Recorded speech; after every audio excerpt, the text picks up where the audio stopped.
racing. Sunday began beautifully for the six-pack, and Aunt Ruthie popped out nicely. So did Cha. The white horses Moonshine, Moxie about 2 lengths from the lead and 1.5 clear from Brahms's Who.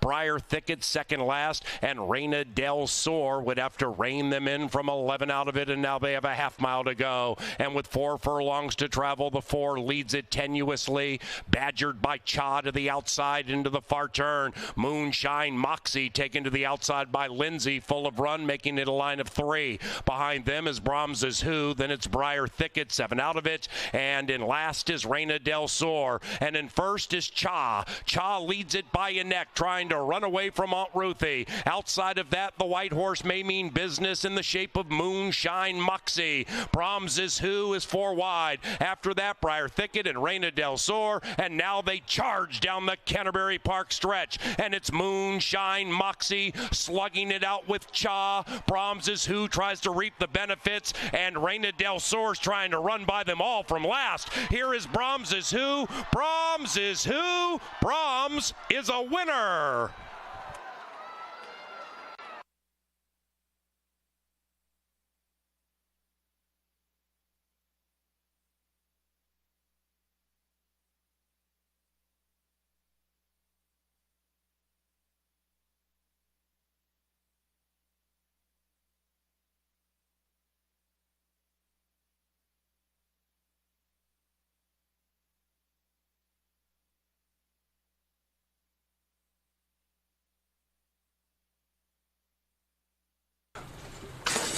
And they're racing, and another perfect start.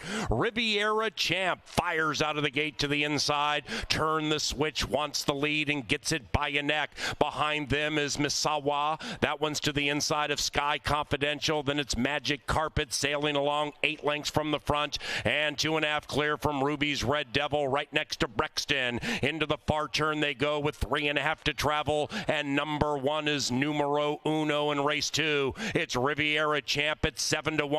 Right behind that one is Turn the Switch. Misawa bet down to 3-1 in the late stages, shoved on a bit, 2.5 lengths from the lead, and to the inside of Sky Confidential. Ruby's Red Devils out of last, and now second last, about 7 out of it, and Eccleberry is all over that Minnesotan who's picking off runners one by one. Turn the Switch leads it tenuously. Riviera Champ still to the inside. Misawa Red Shadow Roll. Ruby's Red Devil continues to glide along, but still 5 out of it, and Turn the Switch has turned up the heat. Turn the Switch, and Harry Hernandez right to the winner's circle. It is Turn the Switch prevailing, beating Riviera Champ, and Ruby's Red Devil ran third.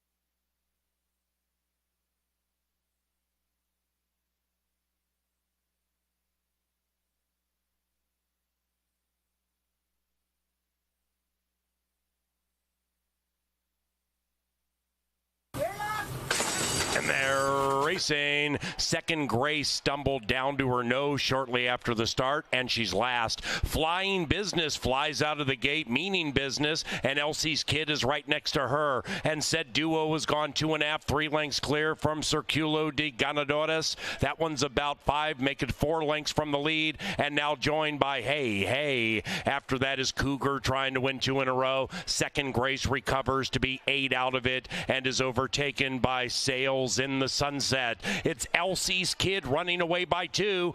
Flying Business is in second. After that, Hey Hey. Then we come back to Cougar, 7 lengths from the lead to the inside of Sails in the Sunset. Then it's Second Grace. Harry takes her to the outside. She is running on, but still a tall order in front of her. Elsie's Kid waiting around. Outside, we have Hey Hey. Then we come to Cougar, and Second Grace just had to check to the inside of Sails in the Sunset, and Elsie's Kid and Constantino Roman are gone. Elsie's Kid 10-1 wins it by 3, 6-4-3 in race 3.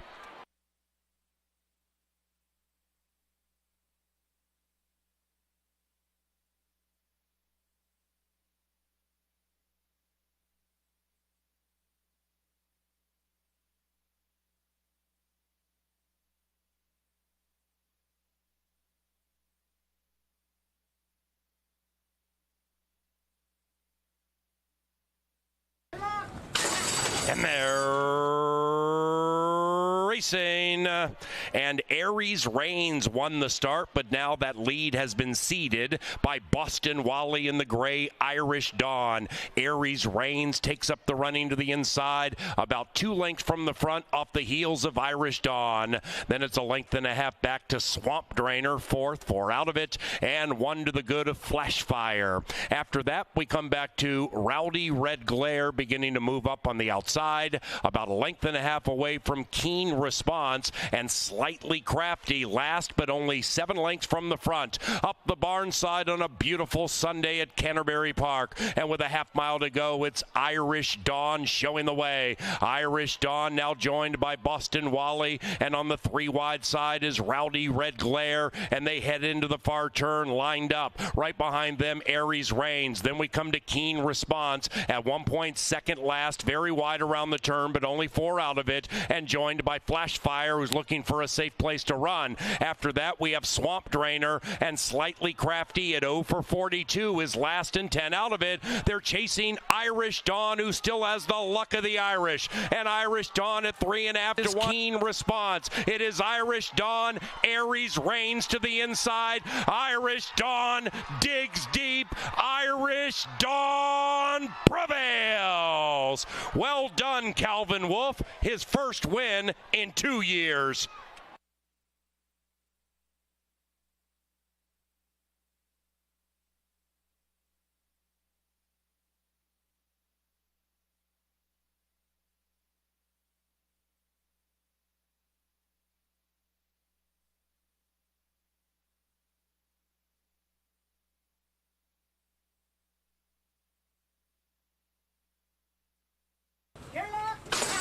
And they're racing. Slow beginning for Florid all the way back to last, and flooring it in search of the lead is Super Char between them. Outside of that, Happy Dancer hoping not to do the moonwalk. Then it's Hot Night Air to the inside. Stomping Moon tracks them about 3 lengths out of it and is 3.5 clear from Top Hat Aristocrat. Then it's He's Connected. After that is Score McCoy, and way back in last is Florit. And with a 1/4 of a mile to go, Happy Dancer saunters clear by 2. It's Happy Dancer from Super Char, and outside of that is Stomping Moon. And said trio is far, far clear from Top Hat Aristocrat. Now we're down to 2. Happy Dancer on the inside, Stomping Moon on the outside. Happy Dancer holding on, and Happy Dancer will prevail. Happy Dancer debuts victoriously, beating Stomping Moon, and Super Char ran 3rd.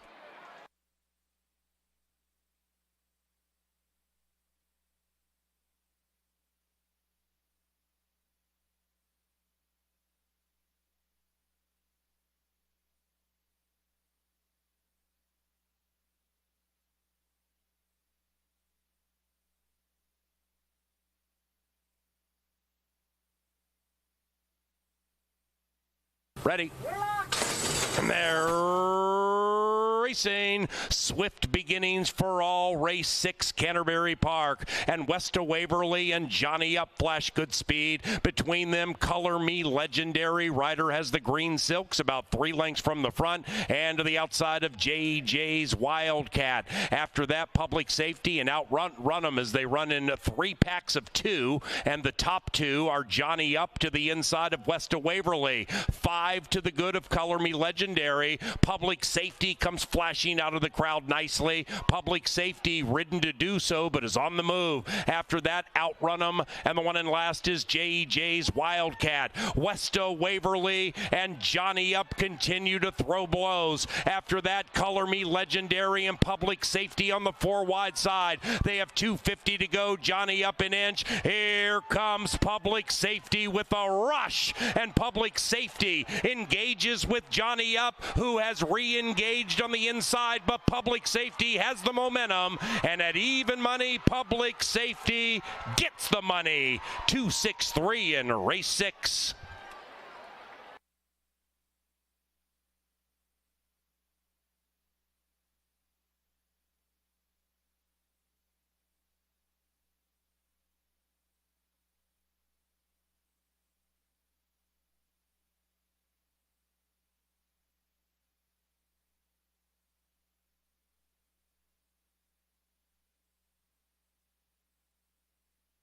time.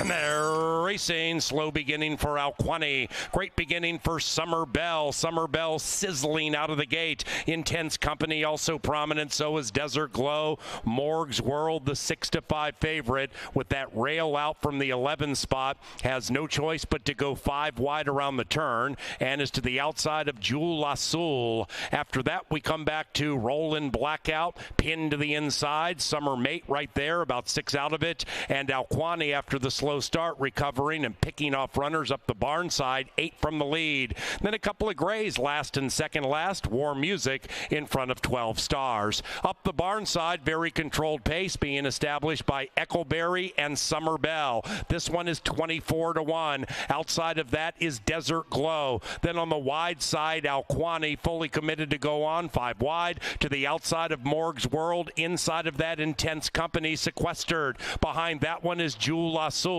Then we come to War Music making a sharp move from behind. War Music at 30-1 is rolling in. Likewise for Rollin' Blackout, and now 12 Stars is given her head by the leading rider. She's 10 out of it, but she's beginning to close. And now they come storming down the stretch. And on the lead barely is Summer Belle. Outside, up goes Intense Company with a nice move. Likewise for Desert Glow and Morg's World to the outside. Intense Company finishing beautifully. Intense Company, intensely indeed.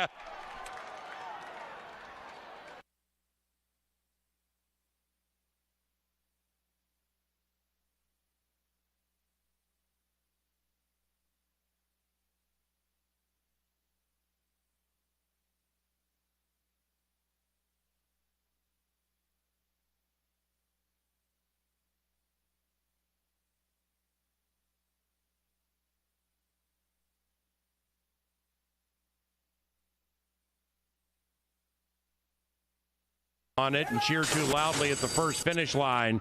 Field sent on its 1 3/8 journey, and Champagne Pegasus and Mystifier came out beautifully. Star Mission is the one to the inside, but it's Champagne Pegasus and Rye Eckleberry tearing away by 2. Coastal Waters lay 4th, about 5 from the front. After that, Delft Blue and Tour the World and Harry last, but we still got a long way to travel. And as they head down the stretch for the first time, Canterbury Park, it is Champagne Pegasus leading it, with Star Mission making a bit of a move on the outside. Make a lot of noise for these riders, ladies and gentlemen, so they can hear you with 1 lap to go. They're chasing 3-time champion jockey Rye Eckleberry and Champagne Pegasus. That one leads by 4. Star Mission is next. Then it's Coastal Waters to the inside of Mystifier. Delft Blue has been second last every step of the way. The riders trying to sweep the late double, and they're about 8 lengths from the lead. After that is Tour the World, and they're beginning to creep in on Champagne Pegasus. And Champagne Pegasus' lead has diminished from 3 to 2 to 1, but Eckleberry's a pro, and he senses he has contenders to the outside. So he lets out a notch, and Champagne Pegasus leads it by a half. Star Mission in second by a length and a half. Mystifier is in third, but giving way to Coastal Waters. And after that, we have Delft Blue. That one's to the outside of Tour the World, and all 6 sardined by 5 off the far turn. And now the real running begins in race 8, and Rye and Champagne Pegasus trying to take them wire to wire. Mystifier is fully extended. Star Mission is doing the moonwalk, and Delft Blue comes flashing out of the crowd in deft fashion. And Jermaine Bridgemahan is so very good on this turf course. He's going to sweep the turf double. Delft Blue in the black and is gone.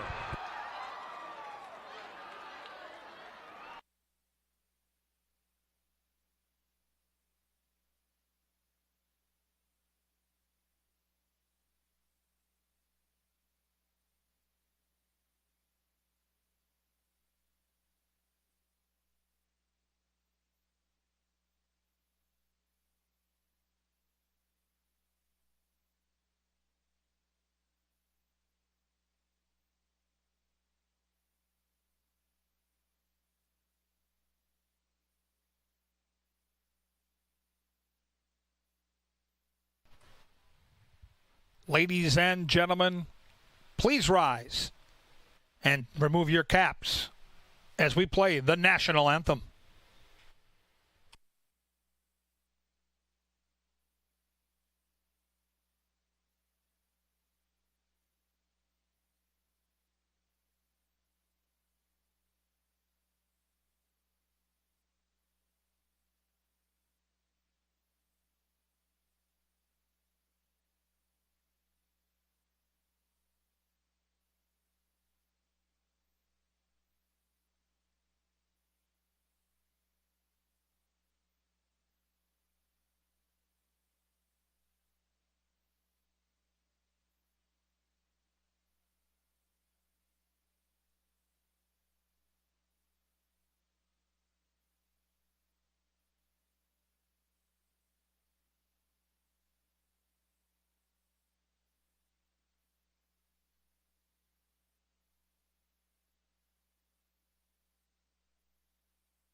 Good afternoon and welcome to racing from beautiful Canterbury Park in Shakopee, Minnesota, where the main track is fast and the turf. The turf is firm, people. The turf is firm. You'll get your programs open. We'll go over the changes on tonight's race card. Race number 1, we scratch the 8 Treasure Run. In the first race, take out 8 Treasure Run. Race number 2, scratch the 6 Jagged Arrow. Race 2, scratch 6.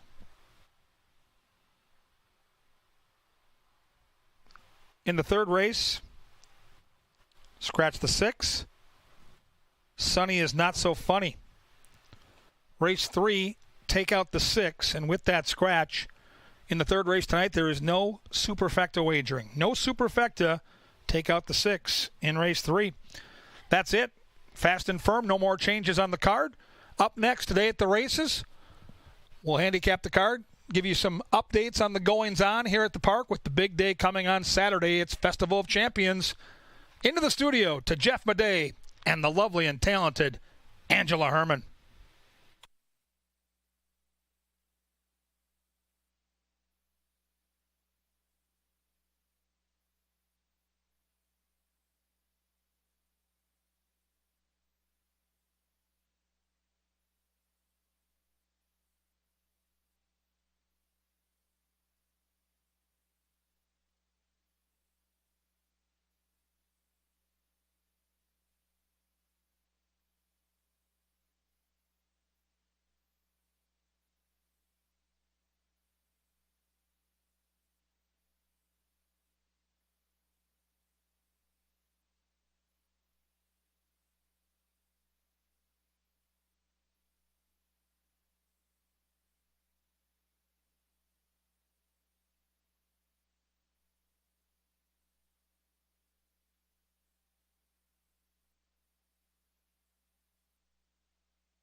Well, good evening and welcome to Canterbury Park. Today at the races, I'm Jeff Madej. I'm joined by Angela Herman. We're here to preview tonight's card. There are 9 thoroughbred races as we reach near the end of the meet, but the weather is fantastic tonight. It is fast and firm as far as track conditions. It's also sunny. It's humid.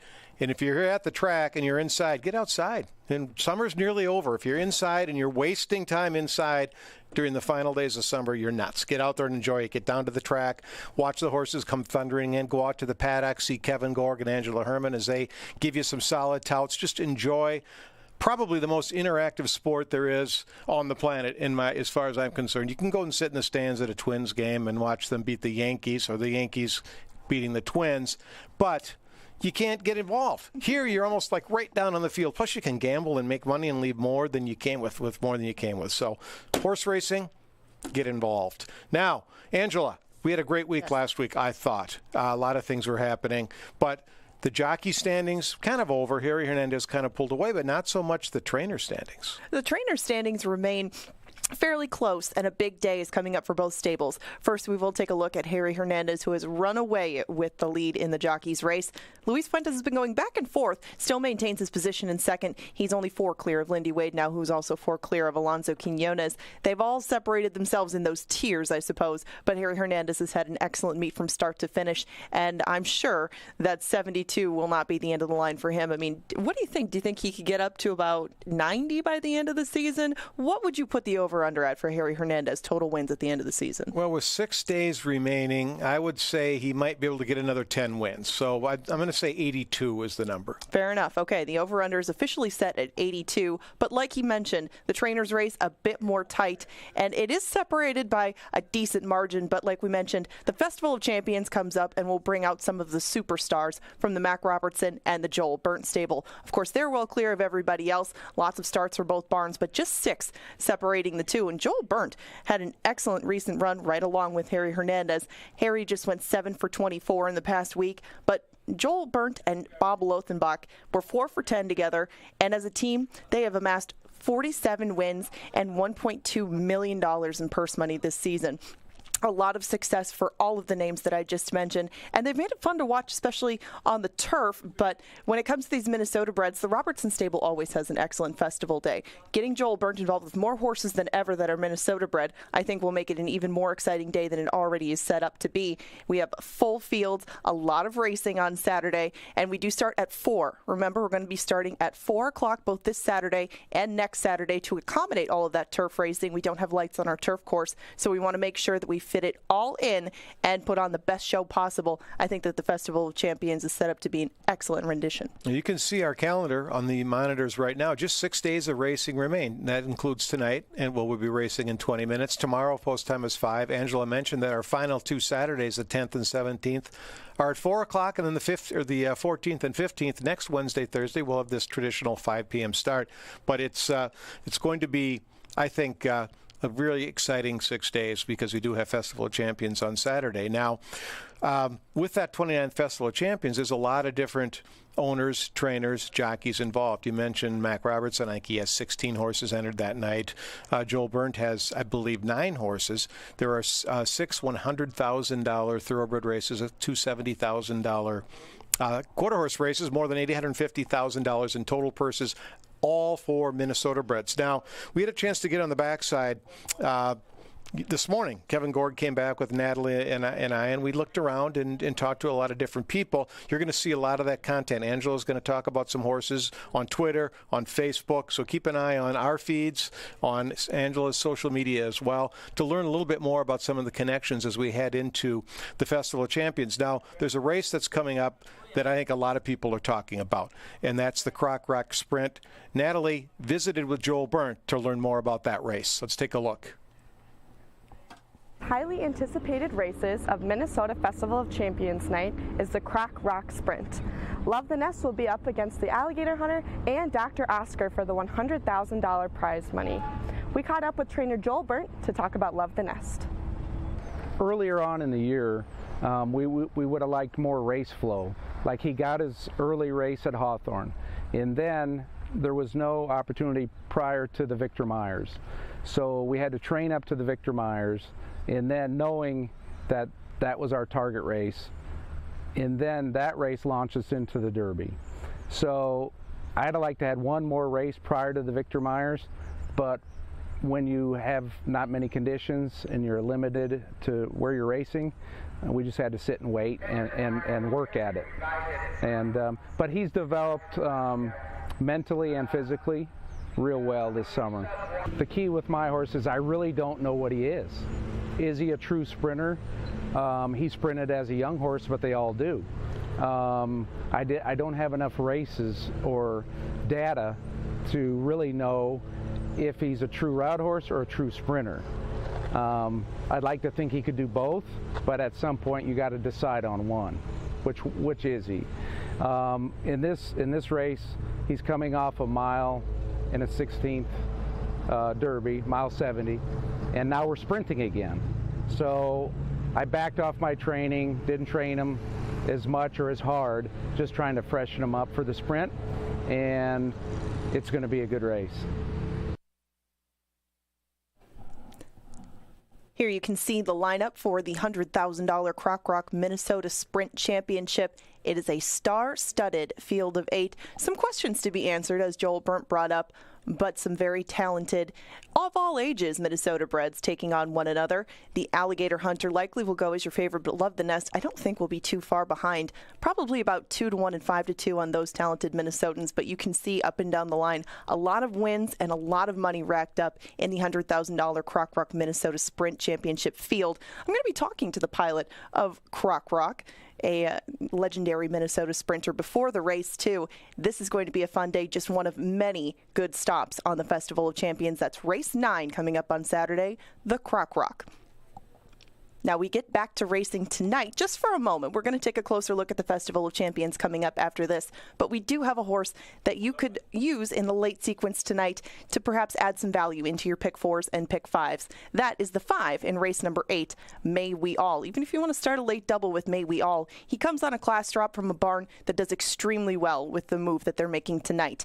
That's the 5, May We All, in race number 8. I'm going to single him in my late pick 4. If you feel like jumping aboard, we're going to get into it a little bit more later in Angela's Angle, but mark it down. Race 8, number 5, the play of the day, May We All.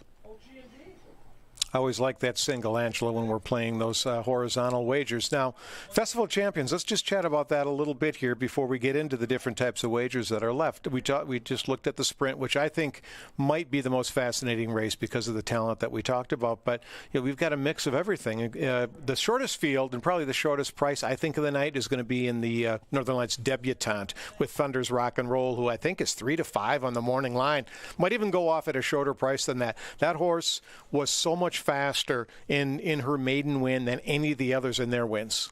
Oh, and really put away Cupid's Crush pretty early in the stretch. She drew away from Cupid's Crush that day, and then Cupid's Crush in turn turned around and took it to a field of maidens in her second start. We'll see how much she stepped forward to maybe level the playing field with Thunder's Rock and Roll, but it's not going to be easy. Thunder's Rock and Roll looked like she got so fit off those works, showed so much natural speed and ability and professionalism. Cupid's Crush would have to take another step forward, I feel like, but we get Alex Kinshari back aboard Cupid's Crush, and Thunder's Rock and Roll continuing a legacy that we have seen throughout the Festival of Champions over the years. She comes from a family of very talented sprinters, turf horses, very versatile sorts, but she carries on that line, and I think that she's got a big shot to do so, unfortunately at a short price, but the Northern Lights Debutante, a look into the future. Yep. And it might also be a 3-1, just 3-1 straight exact until they run out of paper. You know, another race that I think is super, super intriguing is the Bella Notte, the Distaff Sprint, because you've got some real classy and classic horses in there with Ready to Run Away, right? And Clickbait from Mac Robertson's barn. And then along comes a filly named Charlie's Penny, who last year, early in the year of 2021, you mentioned Charlie's Penny in the same sentence as you mentioned the Kentucky Oaks, and now she's here, a Minnesota bred, making her first local start. She was on the Oaks Trail, and she was doing quite well. Charlie's Penny has had some setbacks since that time, but seems to have come back at least very close to what she was before she hit the shelf. But Charlie's Penny is a new face in a group that we've seen face off against each other a lot, particularly Clickbait and Ready to Run Away. It'll be interesting to see what tactics they take with Charlie's Penny, because anybody who decides to go lock horns with a Clickbait or even Ready to Run Away really has their work cut out for her. but being drawn to their outside, I think, lends her a little bit of an advantage. And if we can get 7-2, you might want to go back to that machine where the paper ran out and hope that they've replaced the roll. Yeah, absolutely. I don't think 7-2 is in the stars for Charlie's Penny, but that's just one of the many fascinating races we're going to have on Saturday night. And there's 4 undercard races too that are really pretty competitive. So we've got multiple pick 4s. We've got the pick 5 with a 10% takeout, the lowest in the nation, and the post time pick 4 that we've had in the first race, every race all season long. And we should talk a little bit about that right now as we get closer to post time here, just 13 minutes to the opening event. And you can see the horses in the walking or in the saddling enclosure now preparing to do battle here in race number 1. The post time pick 4, 10% takeout. It handles extremely well, and it's been paying very well. Yeah, it's a nice complement to the pick 5, which is later on in the card, which offers the same 10% takeout, but it takes you all the way through. Sometimes have some overlap when we have quarter horse races, and the payouts have been great. We take less, so you get more, and the 10% takeout wagers have been received very well by the people who watch and handicap our races. I think that it really is tough from start to finish today in the card to find a single. I am going to single May We All a little bit later in the card, but really outside of that, to take a strong opinion in any one of these races is tough. I mean, there's just a lot to work with, and I think that it's one of the more intriguing Wednesday cards that we've put together in quite some time. I'm excited to go through it. Absolutely. This is going to be really just a banner night here, and I know we'll have a big crowd because, again, only 6 days of racing left. You need to get out here to the park, and if you're here, $5 beers, $5 tap beers, $5 pretzels. You grab a beer in one hand, a pretzel in the other, stick your program in your back pocket, head out to the apron and watch the races. Now, I want to mention before we close up here and go to Kevin, next Thursday, the Big Ten BC handicapping contest. It's the largest Breeders' Cup betting challenge qualifier in the nation. Again, this year, there's 11 BC seats given away. There's $120,000 in total cash and prizes. Now, there's a $3,000 buy-in, but you've got an opportunity this Saturday to get your way in for $100, and then you've got a contest on Wednesday night. It's the last chance. It's on Express Bet only, but it's a $300 live betting bankroll contest as well, where you can qualify and win one of those $3,000 entries. So I've been happy with that contest. It's gotten a lot of talk around the nation. I believe the race caller from Sam Houston's coming up. Nick is coming up to play along with Graham Marshall. If you're on Twitter, you follow him. He's into the economics of the game a lot deeper than I am. He's smarter than I am. But they're coming up to play in that contest. So there'll be people from all over the nation playing either here or playing across the country on the ADW Express Bet or through TVG as well. So I think that's going to be a fun contest and another way for a lot of people to get involved in probably the premier handicapping contest of the year, the Breeders' Cup Betting Challenge this year at Keeneland. Yes, and ways to work your way in for a minimal investment, whether it's online or whether it's here on track. You do an excellent job year-round of getting these feeder contests with interest locally, interest nationally now, and hopefully sending some people off to the Breeders' Cup Betting Challenge with some tough competition already beat and with some momentum going out to the Breeders' Cup. We now have 11 minutes until race number 1. Scratch the 8 Treasure Run. Kevin is going to take you through this. He's going to take you through the post-time pick 4, and we'll kick off Wednesday in 10 minutes. Thank you, Angela. Well done, guys. Great edition of Today at the Races and a great opener here. Wide open turf race. Nice way to start the betting night here on this gorgeous Wednesday. It's steamy, sunny, fast and firm, and I thought this race was wide open. When I get to my pick 4 ticket, once the horses are on the track, you're going to see that I go 4 deep here. I'm on the 1. I'm on 2x2. I'm going to ride the Harry Hernandez train. It's been a very good train to ride lately. You get Gary Shearer, who I love. You get a horse that draws the inside at a 1-mile distance where it's a fairly short run to the first turn here at Canterbury, and I think this horse can set off what should be an honest pace and get some money. They're betting the 2. They're betting Axeman. He's been bet throughout the wagering so far. He's got keen speed. Used to be in the barn of Bob Baffert. Has knocked heads with some really, really nice horses. McKinsey, just one of them. He's got brilliant speed, and he ships in from Iowa for this turf race with a sharp bullet workout in the holster. He's going to be dangerous at 7-2. My Indy is a horse that fits with these. He's going to get a good stalking trip, I would think, right off Axeman. Negative Dave out in Arizona all over My Indy here. He's a horse player that kind of picks his spots, and he loves the chances of My Indy, so I respect that steam. Heart Attack is a horse that loves Canterbury, 3 for 5 on our turf course. The 4-horse is 11 for 36 in the career, and we've talked about it all summer. Carl Broberg is a trainer. When he claims a horse, you got to watch out. He claimed this horse for 20 and puts it in for 40, so clearly he thinks Heart Attack is a major factor here. I agree, as the people's choice. And what do we do with the Speedy Drama Chorus for Pete Madsen? 8 tries on this turf course, 4 wins in 2 seconds. So 75% of the time you're getting a horse that hits the exact. I don't know why the layoff. The horse has not been seen since the Mystic Lake Mile. Did the dirty work there against a very classy field. If this horse can shake loose of Axeman around the turn, this horse is going to be very dangerous. I'll be curious to see how the pace unfolds. I think there's a lot of speed in this race, but Drama Chorus right there on screen looks spectacular down in the paddock. Really good muscle, good energy, and the workout pattern says this horse probably going to come back to the races ready to fire a bullet tonight. Excellent, excellent start to the night. The pick 4 is a 10% takeout. We'll get to our ticket here once we get through the post parade. Welcome to Canterbury Park. Fast and firm at the gate, inside 8. Good luck and enjoy our racing tonight.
Okay, time for that post-time pick 4. We've got about 4 minutes. Here's the ticket I've assembled tonight. It's a $32 ticket.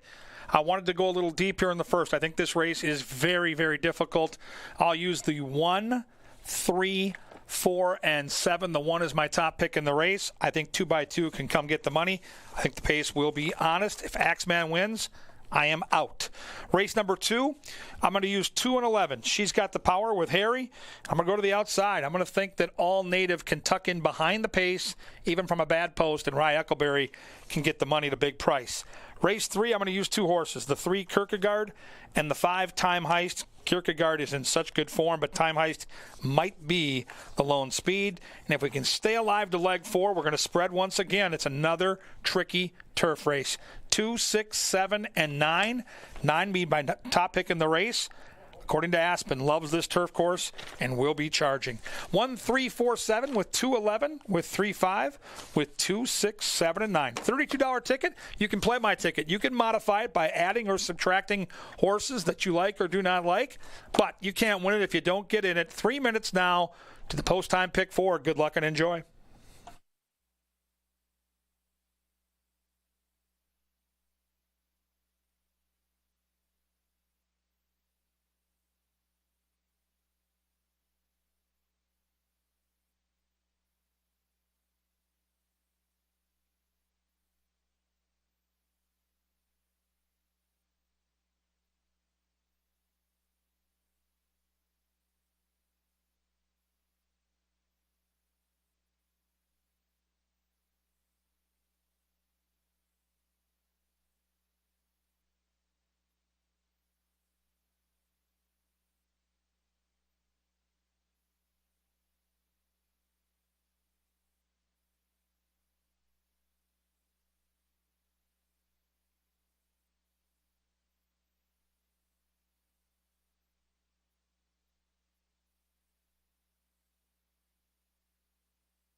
And the horses are arriving at the starting gate, and it is now race time for the first on the penultimate Wednesday of the 2022 season. $5 16-ounce domestic beers this evening, $5 Bavarian pretzels. Our featured groups include the Senate Fundraiser, Wings Financial, the Lang Nelson Summer Appreciation Event, Copeland, Buell and Company, the Ameriprise Financial Event, the Corporate 4 Insurance Agency Event, Build Point, and Dakota County Lumber.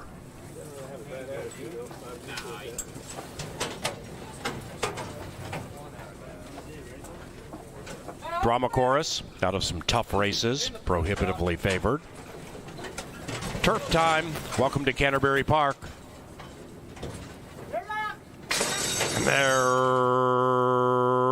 Racing. Drama chorus out of the starting gate very quickly.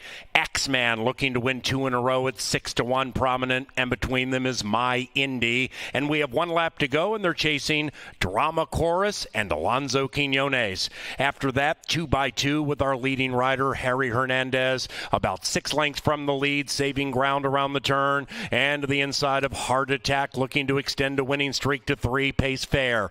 2.5 lengths behind that is Sunny Smack, and after that, it is Zumurudi in last, and about 8 lengths from the front. And they're chasing Drama Chorus, who continues to make sweet music. And with 4.5 to go, Drama Chorus on a lonely lead. But now that lead is cut to a half, but now it's back to a length as Drama Chorus sensed My Indy to the outside and wants no company. Axeman is between them. 2x2's being pushed on a tad by Harry to gain position. And to the inside of Heart Attack, who's in the clear. 2x2 just shuffled back. After that is Sunny Smack, and then it's Zumurudi. That one's only 7 lengths from the lead, and they're still chasing all the drama. And Drama Chorus leads it by 1.5 at even money. It is Drama Chorus from Heart Attack. In between them is My Indy, and tightly outside Sunny Smack is firing, and Drama Chorus continues to fire. It's Drama Chorus from Heart Attack. Inside 2x2, outside Sunny Smack. It is Drama Chorus. Put a Q around the first at CBY.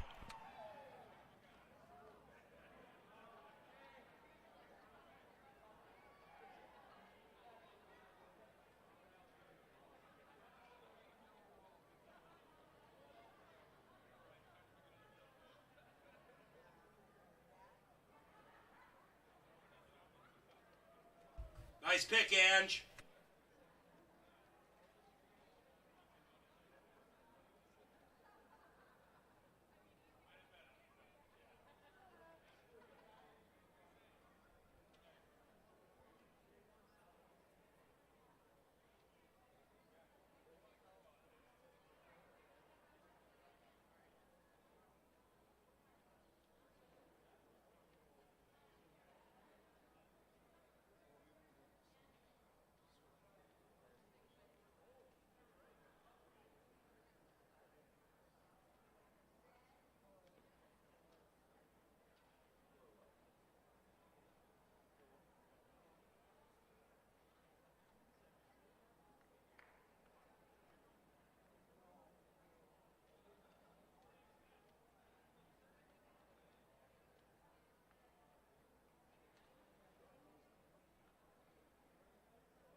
Seven, Drama Chorus first. The numbers 7, 1, 6, 4.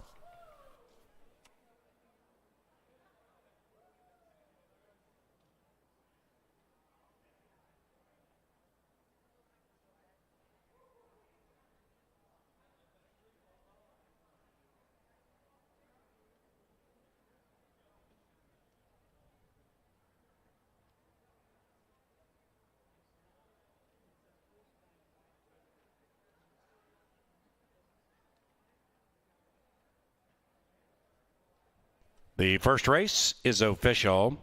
Race 1 provided by Atomic Data, the preferred IT solutions provider here at Canterbury Park. Race number 2 is 22 minutes from now. In the second race, scratch number 6, Jagged Arrow. We stay on the turf, which is firm. The rail is all the way in. We thank Continental Diamond in St. Louis Park for 2022 sponsorship. Best jewelry deals found at continentaldiamond.com. First superfecta, nearly $9 for a dime. The first exacta paid nearly 5.5 to 1. And the 50-cent trifecta, chalk all evens, $14.75.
The first race, the Junk Head Purse, goes the way of Drama Chorus and Alonzo Quinones. Drama Chorus is owned by Pete Matson and the winning trainer, Tim Padilla. Final time, 134.34.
Ladies and gentlemen, directing your attention to the winner's enclosure, a very special presentation guided by Angela Herman. Thank you, Paul. We are down here to present Juan Carlos Lopez as the HBPA Groom of the Week. He's been with trainer Mac Robertson for 20 years, who says, I don't know how he does it. How he does this massive amount of work and does it so well, I don't know. I would never have won 1,000 races at Canterbury without Juan Carlos. This is the leading stable at the meet with the most wins in Canterbury history, and he's a man of few words, but it seems like he's found all the perfect ones to describe you, and we congratulate you on being the HBPA Groom of the Week.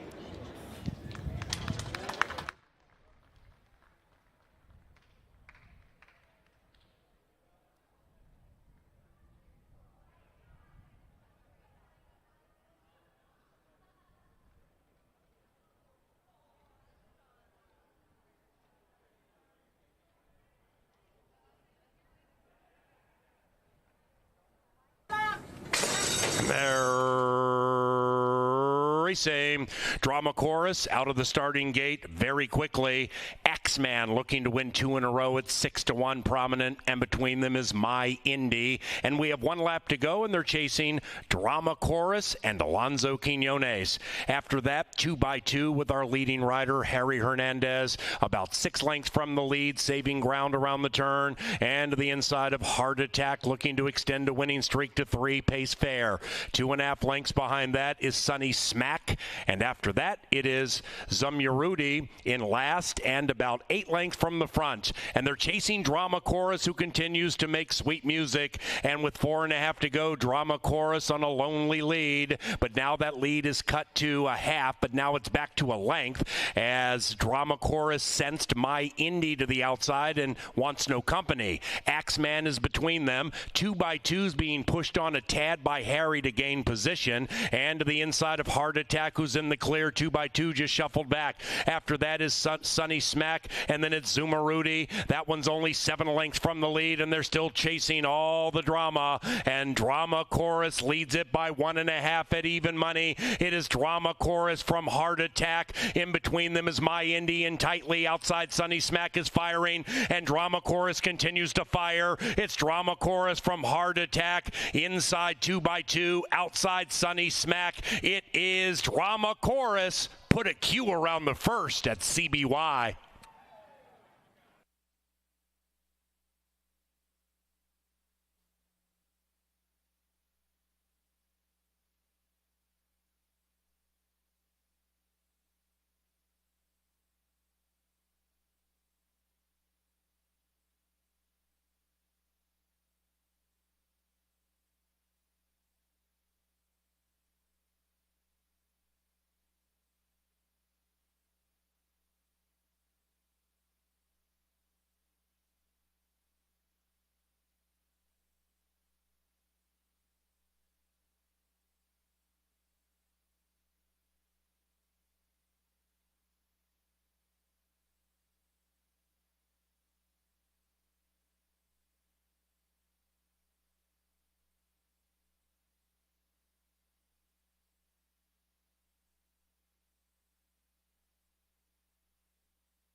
the turf has been friendly to speed lately, but it had nothing to do with the winner of the first. They gave Alonzo Quinones 24 flat for the opening quarter. With a horse-like drama course, you could have headed to the windows right there. The race was over a quarter of a mile into it. Front-running fashion for Pete Madsen and Tim Padilla looked good doing it too, but boy, race flow was everything, and that horse was given the easy lead and made the most of it in the lid lifter. Race 2, 7.5 furlongs, right back on the turf. Only one scratch. Looks like an awesome betting race. Let's take a look at the field from the inside out. We'll start with number 1, Rental Pool.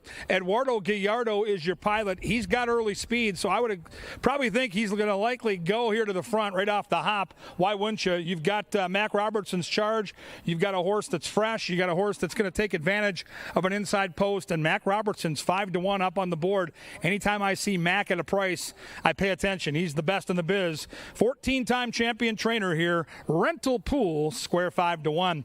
However, I'm going to pick the 2 horse here. I think she's got the powers, got the right trip to win this race. Top jockey Harry Hernandez, one of my very favorites in the saddle. Doesn't need the pace to be that fast. Can make the own trip, so to speak, by staying somewhat close to the pace. Does have some kick in the lane and good turf numbers. 9 career starts on the grass, 6 for 9 in the top 3. And it's a warm night here at Canterbury as I take a look at the 2. Not a drop of sweat. Good looking physical stature of she's got the power. We'll see if she can run to the odds right now. 5-2 up on the board. Number 3, Northern Alliance. Luis Fuentes gets the call for the Rodriguez gang. Last time out at this level, made an early move in the race and then fizzled. Will have to certainly improve if she wants to contend with a bunch like this. 4 horse is Silvera. Kelsey Haar gets the call here. 13 career tries for this horse in the Canterbury turf. 6 for 13 in the money. So if you're going to build a trifecta or superfecta, this horse does tend to get a slice of it and should be a giant price. Right now that price is 25-1. Number 5 is In to Win. Carlo Lopez for Esteban Martinez. The bad news is she's 0 for 7 on this turf course, but she's hit the board in 3 of those 7 tries. So she's been competitive on our grass course, and you can see the odds are juicy up on the board. I think the chaser might have an opinion on this next horse. It is Golden Gopher. And we've got some former Gophers in the audience here, including Lance Warnes, former star hockey player for the Maroon and Gold. Golden Gopher's ridden by Jermaine Bridgemahan. And to be simple, he's been unbelievable on our turf course. What a rider on our turf. He swept the late daily double on Sunday. Both those were turf horses. And by the way, Golden Gopher loves it here. 8 tries on our turf course, 7 for 8 in the top 3. Super impressive for Lance Warnes' favorite horse at 5-1. Number 8 is Elemental. Miguel Arroyo gets the call for C.C. Perkinson. Horse has good natural speed, takes a logical drop in class, and looks good in the paddock. Elemental is a juicy 14-1. Interesting. Number 9 is Daigle. Lindy Wade gets the call for Tony Rengsdorf. Another horse with early speed, so something's got to give with the 1, the 8, and the 9 all having speed. Now I'll move to the 10, Snap Away. Snap Away with Fletcher in the saddle, you say. Fletch. Snap Away's got speed and 14-1. So with all that speed, do not sleep on the 11. I know the post is no good. It's a very difficult post, but with all that speed, why not a closer like All Native? You get Rye Eccleberry, that's a good thing. You get Cody Rosine, that's a good thing. And you get a horse that really 11-1 up on the board. All right, 11 horse is my long shot special here. I've got the 2 on top. I think the 11 is a must use in the tries and supers at those double-digit odds. I think the 11 will be running on nicely when they turn for home. Really cool turf race here, wide open in the betting. Who do you like? Take your pick. The odds are juicy all over that board. Turf racing now as the ladies head down the tunnel. Soon we'll get the bugler and we'll take the call to the post. They'll be at the gate in around 7. And then they're going to get it on.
That right there is Lynn Diker. He is the Canterbury Park bugler. And the summons brings the horses onto the track and to the turf course for the second race. Scratch number 6, Jagged Arrow. They'll be to the gate about 5 minutes from now. Post time in the neighborhood of 5:40.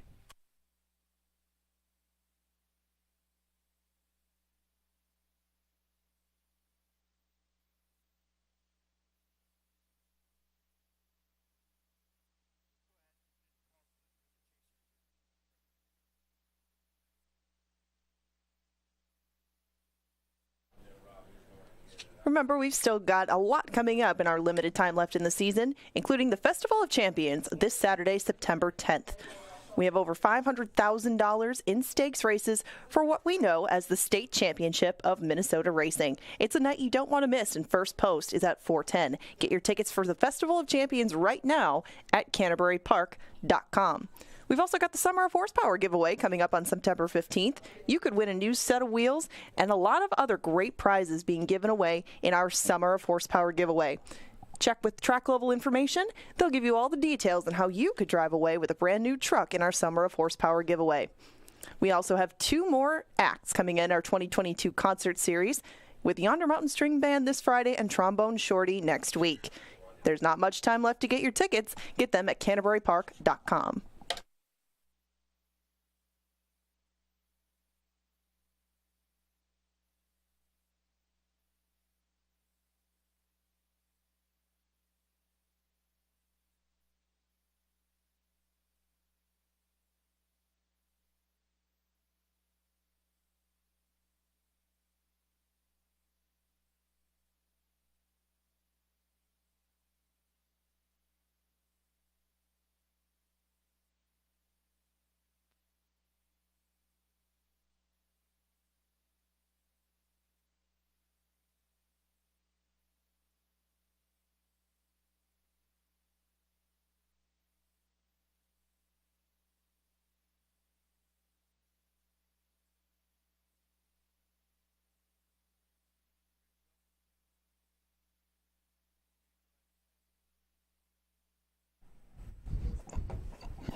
All righty, we are sadly chasing early in the Wednesday Canterbury Park card. I am the chaser, and I got stuck on heart attack in the first race, so I want to thank Johnny the Mouse Mickelson, captain of our TV department, for putting this together in very hurried fashion, but we're going to go chasing this race to try to get back that money from the first, and the post-time pick 4 and is going to go a little something like this.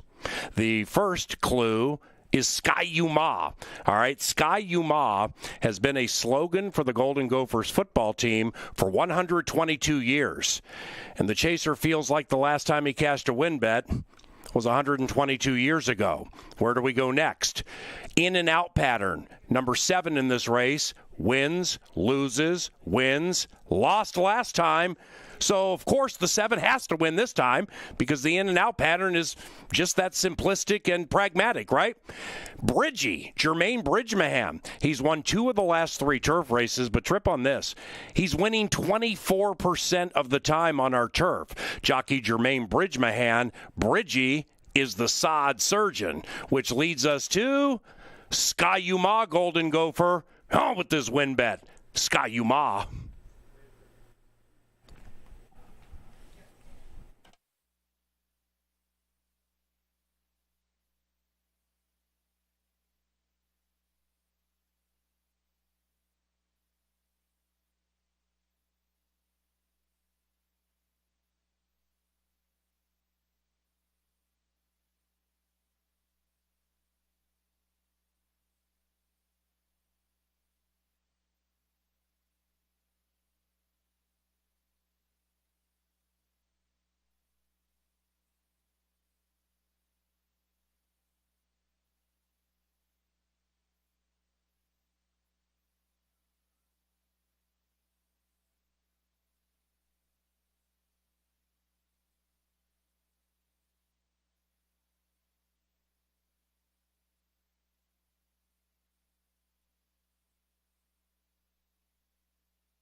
moving into the gate, and it is now post time for the second at Canterbury Park.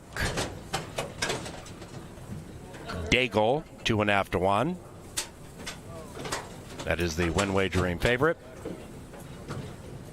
Sky Yuma, 3 to 1. Just lovely, actually. She's got the power, 4 to 1.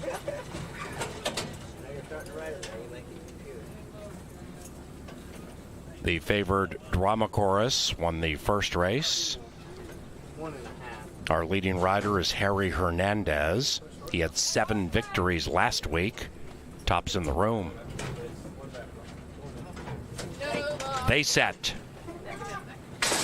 And they're racing. Rough beginning for Silvera. Pinched and went back to last. The bookenders pop sweetly, but All Native and Eckleberry, fastest of them all, into that quick first turn, and All Native had to put the pedal to the metal to attempt to get down to the inside, but All Native is not being obedient with jockey Rye Eckleberry, and a headstrong All Native, now out in path 5, is battling for the lead. Inside of that is Daigle, and between them Golden Gopher right up there on the lead, and now they find their spot. She's got the power picking off runners. Check that, Silvera picking off runners from last all the way up to first. After that, Rental Pool, the Minnesotan, just off the heels of the leaders into the inside of In to Win. After that, we come back to Elemental, 5 out of it. All Native continues to go pear-shaped, now out in path 10 after outbreaking the field. Eckleberry has a handful in the shape of that 10. Actually, that snap away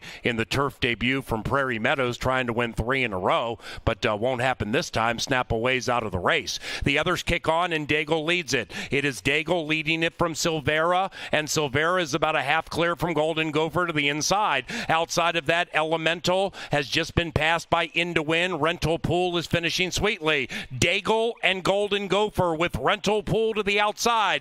Golden Gopher and Rental Pool, they are chasing Golden Gopher. Sky Yuma.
Number 7, Golden Gopher, first. Second, 1 Rental Pool. It is 7-1-9-11. 130.32, the running time.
The second race is official. Exacta 46.90. 10-cent Superfecta 69.33.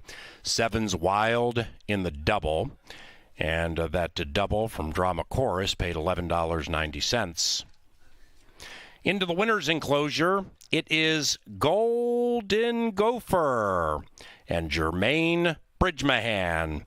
Jermaine has won the last 3 turf races in which he has ridden.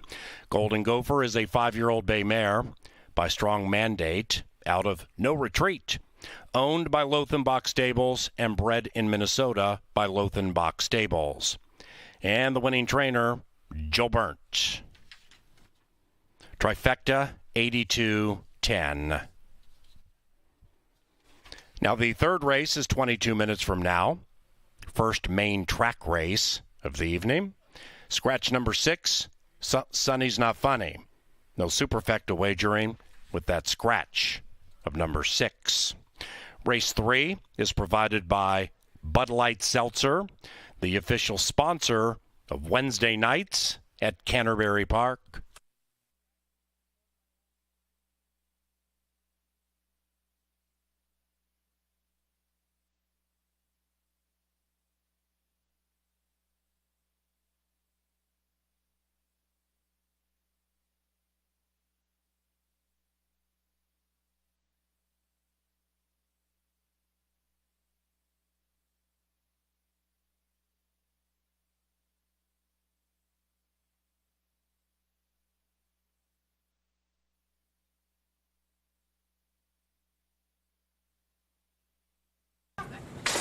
And they're racing. Rough beginning for Silvera. Pinched and went back to last.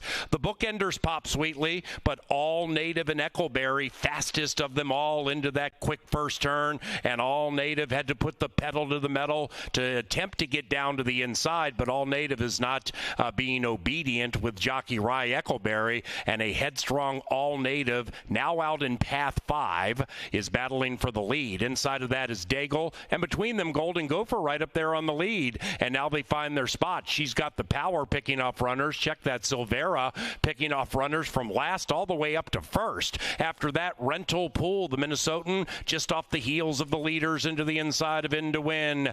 After that, we come back to Elemental, 5 out of it. All Native continues to go pear-shaped, now out in path 10 after outbreaking the field. Eckleberry has a handful in the shape of that 10. Actually, that snap away in the turf debut from Prairie Meadows, trying to win 3 in a row, but won't happen this time. Snap-away's out of the race. The others kick on, and Daigle leads it. It is Daigle leading it from Silvera, and Silvera is about a half clear from Golden Gopher to the inside. Outside of that, Elemental has just been passed by Into Win. Rental Pool is finishing sweetly. Daigle and Golden Gopher with Rental Pool to the outside. Golden Gopher and Rental Pool, they are chasing Golden Gopher. Skyuma.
Seven's wild in the early double, and we'll go back to the main track for race number 3. We're at the halfway point of this post-time pick 4. We have one scratch out of race number 3. Please take out the outside marker. Sunny is not so funny. This field of 5 will go 6.5 furlongs here. They're optional claimers. No super wagering with the scratch of the 6th. We start on the inside with Mr. Cougar. He comes off the turf course, cuts back in distance, and seeks win number 2. Thus far, the main track up here has been pretty good to him. Mr. Cougar has mostly raced on the turf this season. He's been picking up pieces, but he doesn't have any early speed to speak of. And on the cutback, that might be even further accentuated. The last time that we saw him at 6.5, he was 4th. He came from the back, but didn't really make too much of a dent on the front markers. Mr. Cougar is still your horse if you think that things will melt down up front. He's a little warm out here in the paddock, but it is a hot day. I will say Twisted Dixie looks very good just behind him. She was 3rd behind Magic Castle last time around. That's him and Kelsey Haar. Kierkegaard was between those two, though, and he has a length and a half to make up on Kierkegaard. Doesn't look like an ideal spot for that either, as Twisted Dixie, kind of like the inside marker, doesn't have a whole bunch of speed to speak of. Lots of pieces on this main track, over 9 up to this point, but Twisted Dixie is another one that makes a nice impression down here in the paddock. He's a big, handsome looking horse. Kierkegaard, yes, Kevin Kierke is 3-5 right now. He is your favorite. Kierkegaard looks to add another tally from the 5 that he has already put up over 10 starts on this track. He is very, very good on Canterbury's main surface, and 6.5 blends with him just perfectly. He's missed the board only twice at the distance, and Kierkegaard employs a just off the pace style that almost got him his 3rd win in his last 4 starts. In fact, 4 out of his last 5. He was claimed a few back. He did win that day, but he's put up 2 seconds in a win since that time. They just know what makes Kierkegaard tick in this barn. He is a very good combatant for them, fits well at this level, and is not in for a tag. Lots to like about him, except for the price at 4-5. Jack's advantage is to his outside, employs a very similar running style, and seems to like 6.5 quite a bit. He's only missed the board once at that distance, but tried this level last time and kind of ran evenly the entire way. That was a good track. Now he gets back on fast dirt, which has been his preference.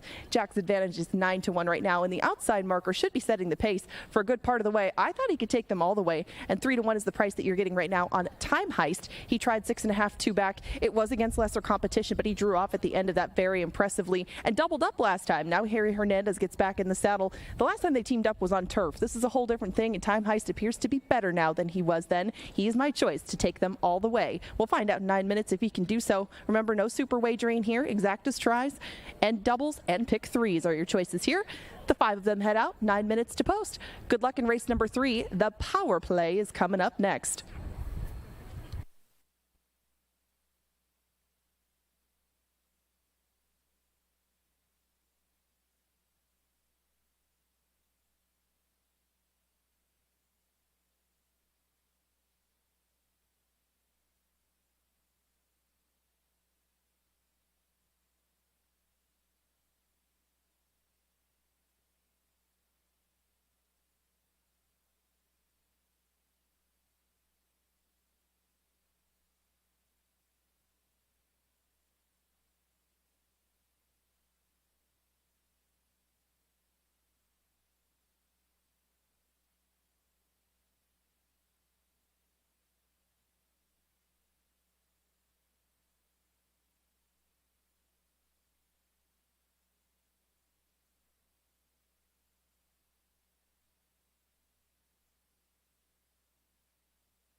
Here they come for race number 3, scratch number 6. Sunny is not so funny.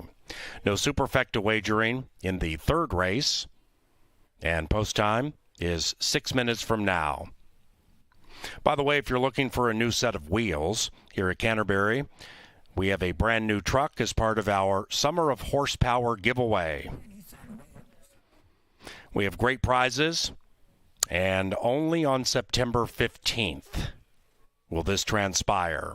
Get information at the track level information booth and ask about Summer of Horsepower giveaway.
Fans, Kevin Gorg with you up in the press box. It's time for our power play of the night. We've got Phil Housley in the house, so just think about him quarterbacking a power play, a 5-on-3. We're going to look to score a goal with Mr. Housley. Race 7, number 4, Atomic Candy. This horse should be a fair price, too. Let's go back in the past performances and see a couple things we notice about Atomic Candy. Number 1, we get Rye Eckleberry for Cody Rosine. That's a very profitable combination. Off the layoff, this horse has kind of been in and out, but when this horse is given comfortable fractions up front and allowed to use his speed as a weapon, good things tend to happen. Let's go back to that race on June 9th. Let's take a look at a horse when he's given a chance to use his speed from right here, wearing the 5. This is a horse that can do some damage, and especially the way the turf course is playing right now. We've seen 2 races tonight. We saw a horse go wire to wire, and we saw a horse that was sitting just off the pace reap the benefits in Golden Gopher and get the cash. So there's the speed that we're talking about. He doesn't even get asked out of the gate. He just pops the gate, naturally has that early lick. And the thing I like about this horse is once he's given his head and he's got that speed, nothing seems to deter him. So let's go all the way around the track as this horse stays right in position. Now we turn for home. Very difficult when you're eyeball to eyeball with another horse to continue to progress and go on with it, but that's exactly what Atomic Candy does. The real running starts. Now, he's not going to win this race. He's going to lose the head bob on the money, but he fights all the way to the wire. When the race shape favors his speed, good things happen. And tonight, that's the scenario that we're going to get. I think we're going to get the good Atomic Candy. I think we're going to get a good price as well. Mix this horse into all your wagering. Race 7, number 4, a tasty treat, Atomic Candy.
They're at the gate. It's post time for the Solution Design Derby.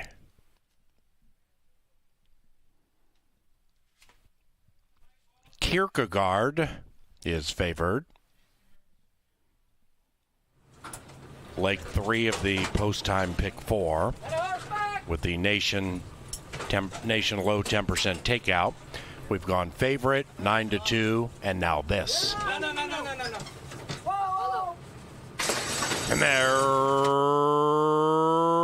racing on the wide side. Time Heist looks to steal it, and Time Heist opens up by 1.5.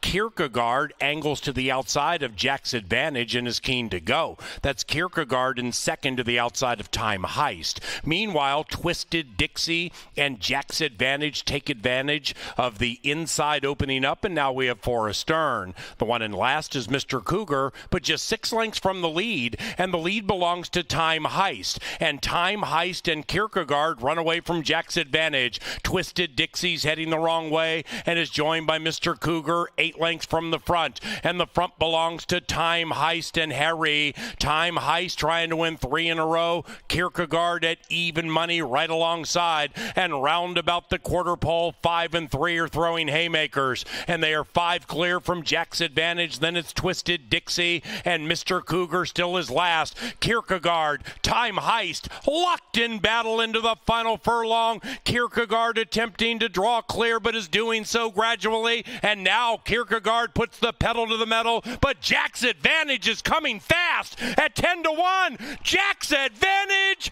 in time.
Number 4, Jack's Advantage first.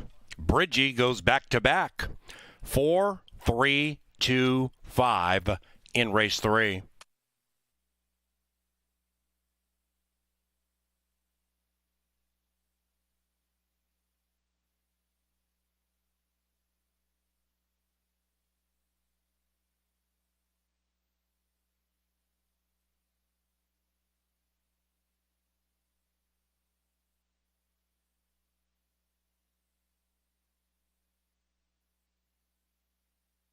Official. Exacted 2670, trifecta 2790, favored in the middle. The 7-4 double 5440. First pick 3, 8755 for 50 cents. We come now to the 4th and we head back to the Canterbury Park turf course. Firm, rail, all the way in. No scratches or rider changes in the 4th, which is 23 minutes from now. And the 4th is provided by Maker's Mark and makersmark.com.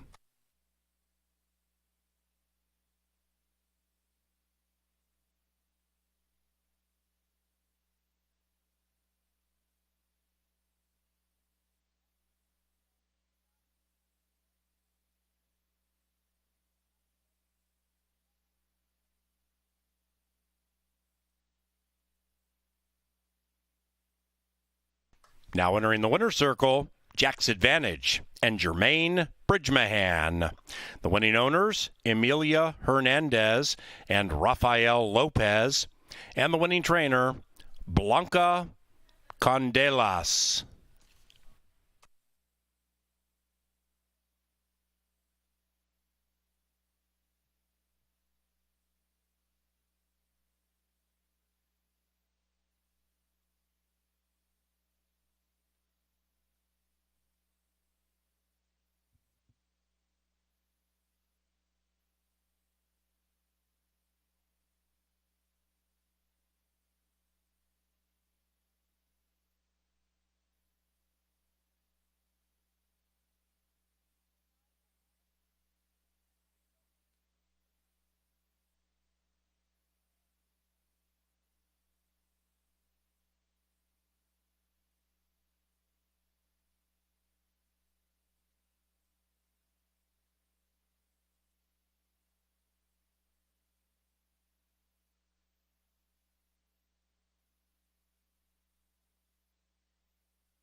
And they're racing on the wide side. Time Heist looks to steal it, and Time Heist opens up by 1.5. Kierkegaard angles to the outside of Jack's Advantage and is keen to go. That's Kierkegaard in second to the outside of Time Heist. Meanwhile, Twisted Dixie and Jack's Advantage take advantage of the inside opening up, and now we have Forrest Stern. The one in last is Mr. Cougar, but just 6 lengths from the lead, and the lead belongs to Time Heist. And Time Heist and Kierkegaard run away from Jack's Advantage. Twisted Dixie's heading the wrong way and is joined by Mr. Cougar 8 lengths from the front. And the front belongs to Time Heist and Harry. Time Heist trying to win 3 in a row. Kierkegaard at even money right alongside. And round about the quarter pole, 5 and 3 are throwing haymakers. And they are 5 clear from Jack's Advantage. Then it's Twisted Dixie and Mr. Cougar still is last. Kierkegaard, Time Heist, locked in battle into the final furlong. Kierkegaard attempting to draw clear, but is doing so gradually. And now Kierkegaard puts the pedal to the metal, but Jack's Advantage is coming fast at 10-1. Jack's Advantage in time.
An upset within the pick four. Jermaine Bridgemahan won those final 2 races on the card Sunday. He is staying hot tonight. Beware the hot jockey on the long shot in race 3. Now we move back to the turf, a beautiful turf course right now out here as we close out summer in these final 2 weeks of racing. Another unbelievably challenging betting race in race number 4. You saw those opening odds. I think the lowest price on the board was 4-1. That's the kind of race it is. Trifecta and superfecta here could pay rather large. Let's handicap the race. We'll start with number 1. PA's touted. By the way, he's hot right now too. Shabam. Shabam can stay to the inside, save all that ground. But this Minnesota bred last time out showed a different dimension. Even though that race was taken off the turf, showed a little more speed than normal. She used to be just a one-time plotting closer that came from way back. Now, a little more speed last time. She can make her own trip inside. She can save that ground with Lindy Wade. I think she's got a fair chance here to upset the apple cart. She's a juicy 8-1 up on the board. Number 2 is Sky Cat, good-looking gray mare here who seems to love the Canterbury turf. 5 career starts on our turf course, 4 for 5 in the top 3 placings. She likes to amble out of the gate and make one big run. I don't see a way you can put together a tri or superfecta and not include her. I cannot believe Sky Cat is 12-1. That is triple the morning line set by a professional, in my opinion. A must-use in the exotic wagers. Number 3, Lady Claire for Troy Bethke. I saw this horse this morning as we were doing some work getting ready for Saturday's Festival of Racing, and Lady Claire was in good spirits this morning. We'll see if she can carry that over to the track. Good stalking speed, and one of those horses that's got some upside. I don't think we've seen the best of Lady Claire yet. She's got talent, good-looking racehorse, and like I said, I saw her this morning, and she was feeling good at Troy Bethke's barn. Number 4 is in the red. Top jockey Harry Hernandez for Wade Rarick. Won a turf race 2 back against softer competition and certainly fits with these. 9-1 on Harry Hernandez. Oh, you talk about a great betting race. This is it. 5 is Liza B. Liza B comes off a big win at 5-1 last time out. This horse seems to like the turf when it's got some give in the ground, some moisture. I can't promise we've got that right now, but with Eckleberry astride, she's in very, very good form. 6 is the speed of the race. It's Danzig Star. Crowded field. Sometimes the speed can be quite an advantage. Nevada Litvin, Zeke Laura, 5 for 5 in her career in the top 3 when she runs on the Canterbury turf. Another horse that I feel like if you're going to build a trifecta or superfecta, you must use the 6 with those numbers. 7, Dreaming Biz. Luis Fuentes for Joel Burnt. Joel Burnt's just about 40% this summer on the turf, so you can try to pick against Joel Burnt at your own peril. This horse is sharp right now off a second, a win, a second, and a win. So she's in great form, and she's 7-2. 8 is Slime Queen, Constantino Roman for Tim Anderson. 3rd time off the bench. Likely tries to come from off the pace. Number 9 is According to Aspen. This will be my pick in the race. Kevin Roman gets the call for Tracy Tanner. Up from Prairie Meadows, a good workout, and I think there's enough speed to set us up here. 10 is Fall Moon, Alonso Quinones for Tim Padilla. We've already seen those connections in the winner's circle on the turf tonight. What a betting race it is. You could argue it's the best betting race of the night. Hit the trifecta or the superfecta here, and you might need a wheelbarrow to get that cash to your car. It's race 4. It's turf racing, and it's all coming up right now at beautiful Canterbury Park.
Lynn Diker with the call to the post brings them onto the track. Then they head to the firm turf course to close the post time pick 4.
We're down in a now breezy Mystic Lake Winter Circle. It's time to ride the bus. We've got a Minnesota scratch-off prize on the line, and if you've never played Ride the Bus before, I'm going to explain it real quick to you. There's 3 rounds. The first round is guessing the color of the card. The second round is whether it's higher or lower than the first card, and the final round is guessing whether that third card is going to be in between or outside of the range of the first 2 cards.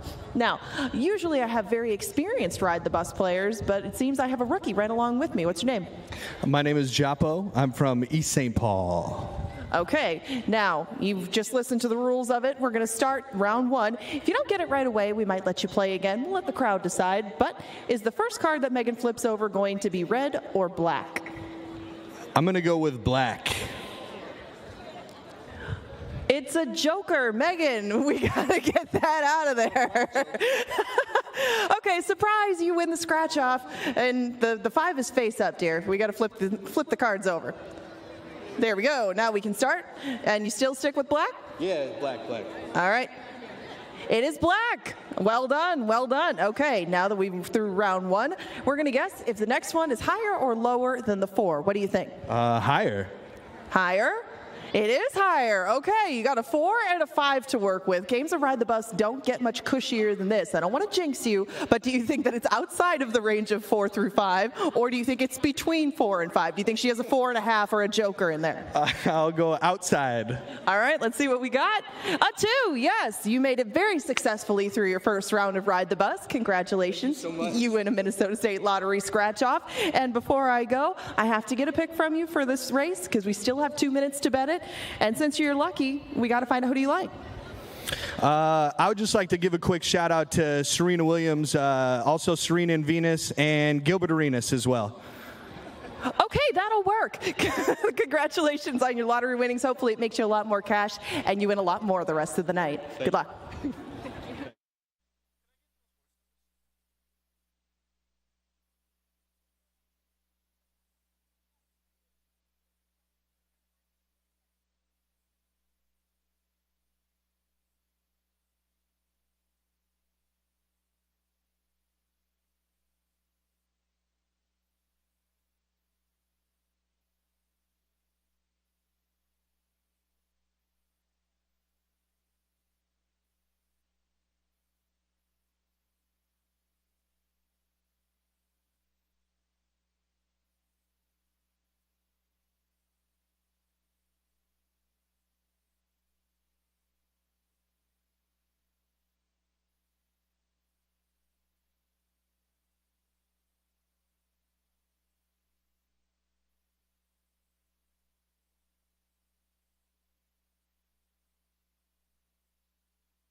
Here they come. They've reached the starting gate, and it is post time for the fourth race. Our featured group is Community Night. And welcome to everybody in the winner's enclosure, specifically those adorned in purple and gold.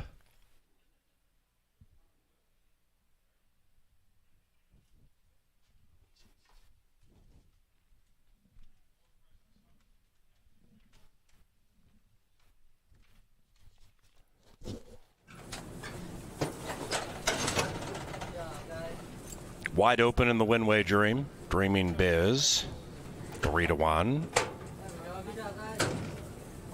According to Aspen, 3.5-1. Shabam from 7 to 5. Slime Queen moving in. And here is Lizabee, one of 3, looking to extend winning streaks. Fall Moon. Next to According to Aspen, we welcome Kevin Roman to Canterbury Park. And it again. And they're racing, and they've broken an absolutely perfect line. In the red at 8-1, trying to get in the black. Danzig Star looking to win 2 in a row. And Danzig Star and Zeke straight clear by 2.5. Slime Queen at a fat number is to the outside of In the Red as they corner for the first time. After that, we have Lady Claire in very tightly, but the Minnesotan is prominent. And to the inside of Dreaming Biz and to the outside of Shabam. They're about 6 lengths from the front. Lizabee to the outside of Shabam. Then we come to According to Aspen. And the gray and last is Sky Cat, 10 lengths rearmost. Up the barn side with 4.5 to travel. And it's Danzig Star showing the way at 8-1. Danzig Star 1. Slime Queen second, 1/2. Then it's In the Red by 1/2. After that, we have Lady Claire about 3.5, 4 from the front, covered up by Dreaming Biz, who's in the clear. Shabam is sequestered, but also looking for a safe place to run. 5 out of it. A length and a half clear from Fall Moon. And Fall Moon is losing ground, overtaken by Lizabee. Then we come back to Sky Cat running on from last with According to Aspen. And the leader, Danzig Star, has been collared, and that's a falling star. And up goes In the Red and Harry. In the Red by a length and a half. Make it 2, make it 3. In the Red leading it from Slime Queen, and on the inside Lizabee flying, but it's too late, and it is In the Red in the black.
Result of the photo shows the winner is number 4 in the red.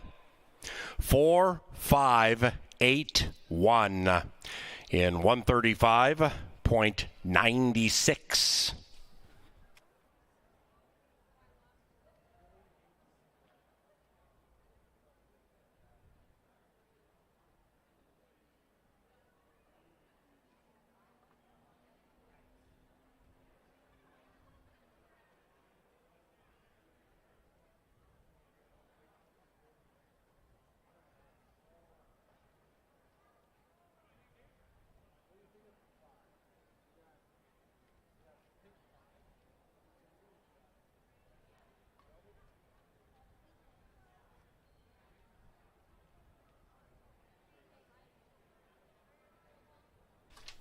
The Canterbury fourth, official. Post time pick 4, $934 for 50 cents. That superfecta paid $302 for a dime. Pick 3, $295 for 50 cents. Exacta, $52.80. Trifecta, $245 for 50 cents. 4's wild in that double, paid $123. We are through 4 at Canterbury, and we have had bountiful payoffs all evening. 5th race, we stay on the turf, firm, railed all the way in. The 50-cent pick 5 begins here on the final 5 races tonight. We have a nation low 10% takeout beginning with this turf sprint. No scratches. And post time, about 20 minutes from now. The 5th race is provided by Pepsi, the official soft drink provider of Canterbury Park. We also thank Gallagher, putting your business and your people at the center of everything they do. AJG.com. And finally, Saturday, the signature day of racing at Canterbury Park. It is Festival of Champions Day. All Minnesota breds. It's our state tournament of horse racing. And Saturday we begin at 4 o'clock as we crown champion after champion after champion. That is Saturday, Festival of Champions Day, and it begins at 4. Please join.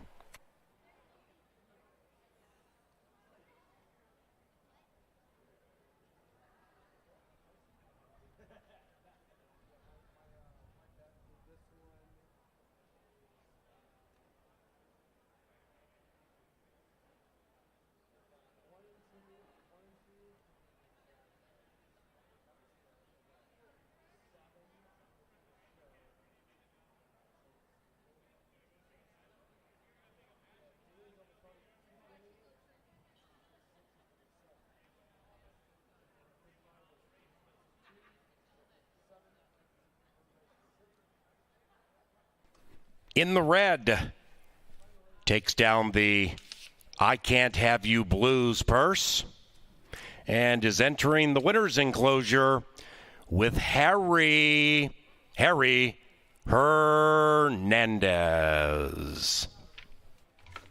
In the red is owned by Purple Rose Ranch and the winning trainer, Wade Rarick.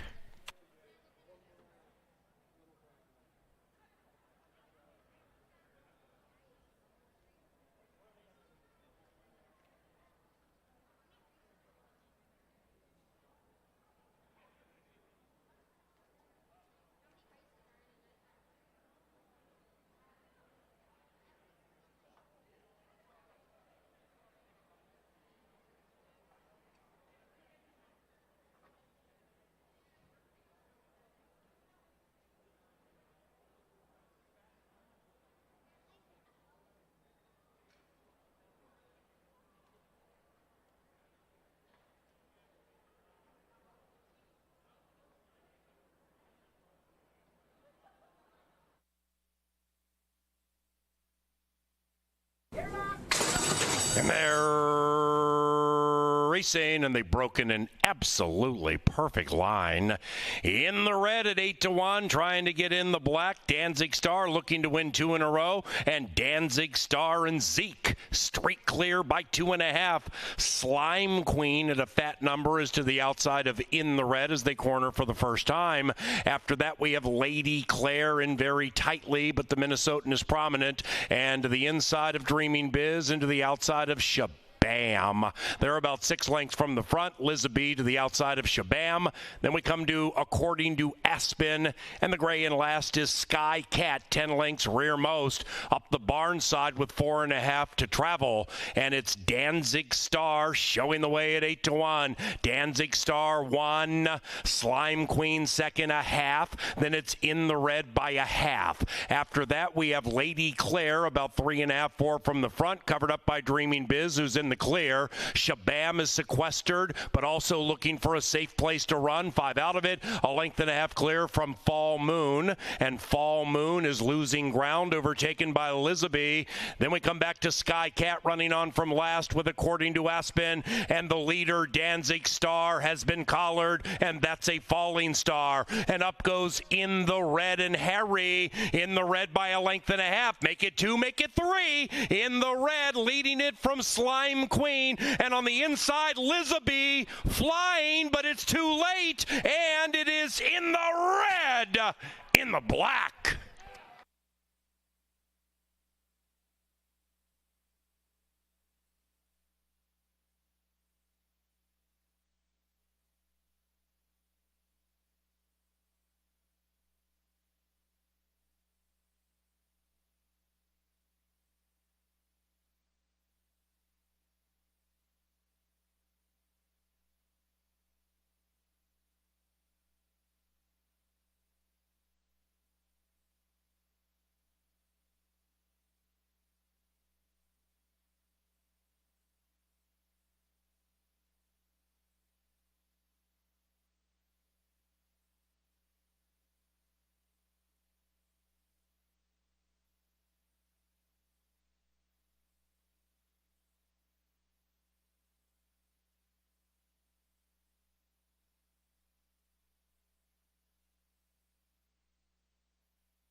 Drama Chorus from Heart Attack. In between them is My Indian. Tightly outside, Sunny Smack is firing, and Drama Chorus continues to fire. It's Drama Chorus from Heart Attack. Inside 2x2, outside Sunny Smack. It is Drama Chorus. Put a Q around the first at CBY.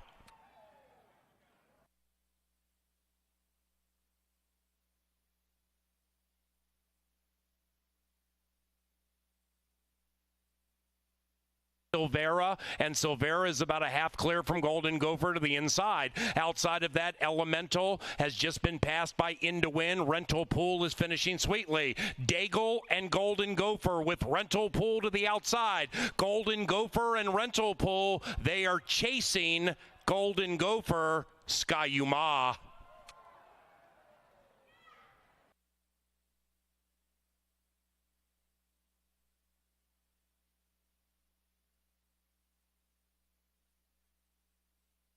Jack's advantage, then it's Twisted Dixie, and Mr. Cougar still is last. Kierkegaard, Time Heist, locked in battle into the final furlong. Kierkegaard attempting to draw clear, but is doing so gradually, and now Kierkegaard puts the pedal to the metal, but Jack's advantage is coming fast at 10-1. Jack's advantage in time.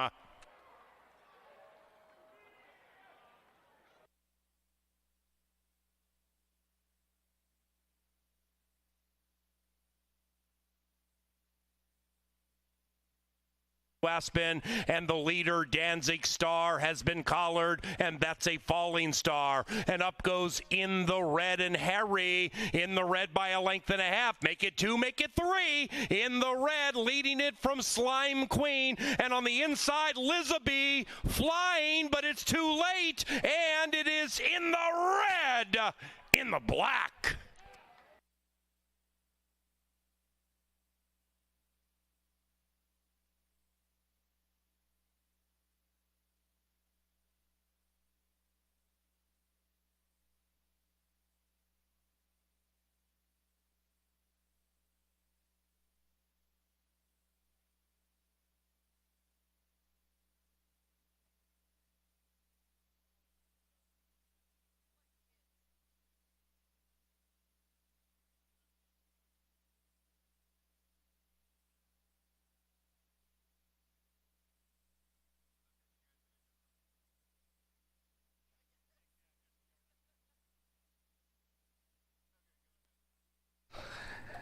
The red hot Angela Herman, Kevin Gorg with you in the press box. And, boy, I tell you, the pick 4, once again, Ange, very playable and very juicy. The 10% takeout here at Canterbury all summer long has made a difference. Yeah, and you see prices like that or fields like that anywhere else around the country with more takeout. It just comes, it slowly wears on you day after day. You know, you make good picks, you get decent prices along the way. If you don't get as much back as you do here, hopefully you just naturally gravitate towards those 10% takeout wagers. I hope that more go that way in the future all across the board. I mean, just to generate more interest in something that really is a lot of fun, and getting that low takeout into the mix gives you more to play with in the future too, and hopefully make some more money on the rest of this card, including the 10% takeout pick 5.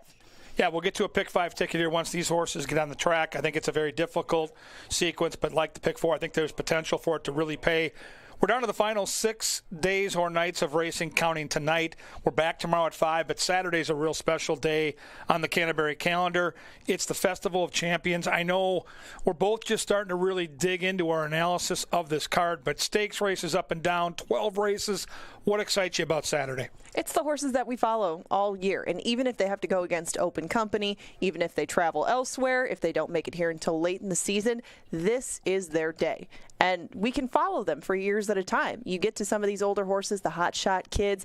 I mean, Midnight Current is a different breed that you can follow because she's just had a good, successful run all year, but she'll get back into state-bred company. There's just a lot of familiar faces that you're used to rooting for, that you're used to winning with, and they're all going to face off against each other. It is a jam-packed quality card from start to finish. Even the undercard races, not the stakes races, bring a lot to the table, and I think that it's a good way to put our second-to-last Saturday up to bat when it's going to be on a pretty fierce stage for national competition, but it's a lot of fun for us here, and I think you would agree. You know, all of us here like to cheer for our friends in the Minnesota Breds that we get to know over the years. Yeah, 4 o'clock post on Saturday. Make plans to be a part of a tremendous race card.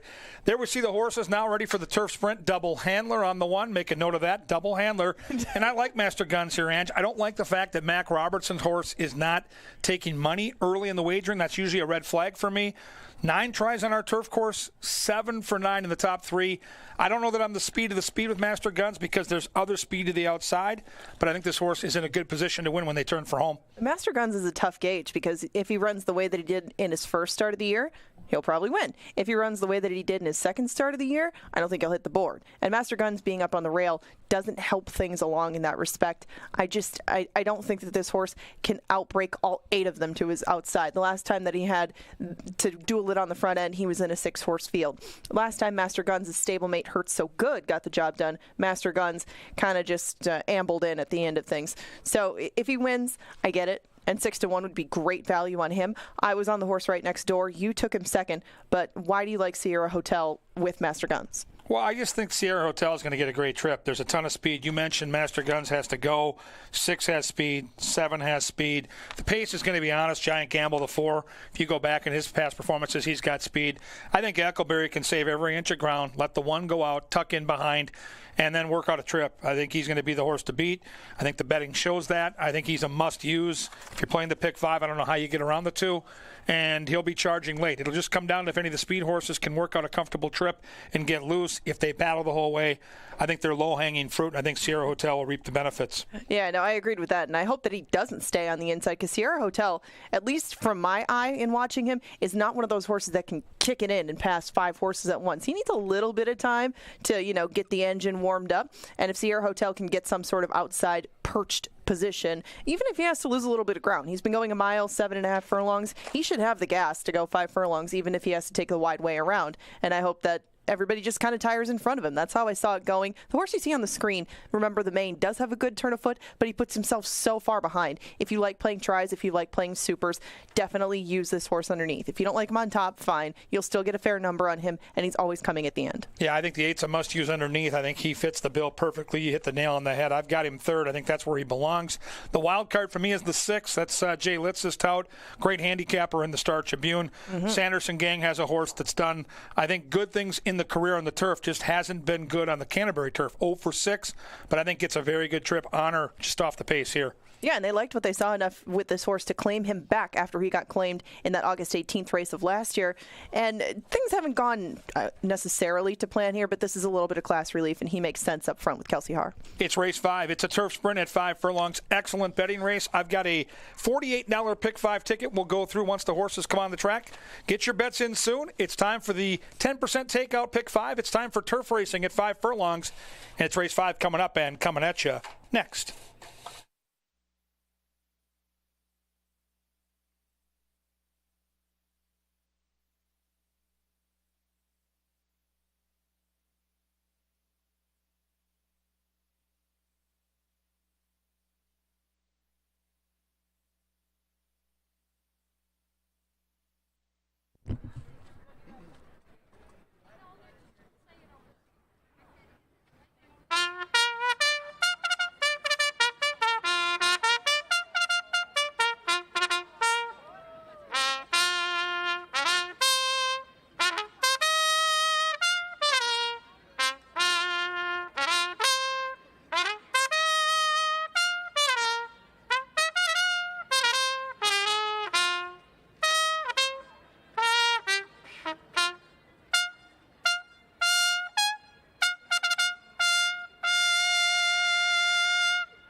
Sir Leonard Dykert, channeling his inner Duke Ellington to bring the horses onto the track, then do a firm turf course for this turf sprint, beginning our 50-cent pick 5. No scratches.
All right, time to get to that 10% takeout. Pick 5 starts right here in the 5th race with a very difficult turf sprint. I'm going to spread later in my pick 5, just the 1 and 2 here. I'm going to use the front end speed of Master Guns. I'm going to use the closing kick of Sierra Hotel. I'll do the 1-2 buckle my shoe here in the 5th. 6th race, I think you got to spread a little bit. 6.5 furlongs. I'm going to use 4 horses, 1, 2, 3, and 10. And yes, the 10 is 20-1.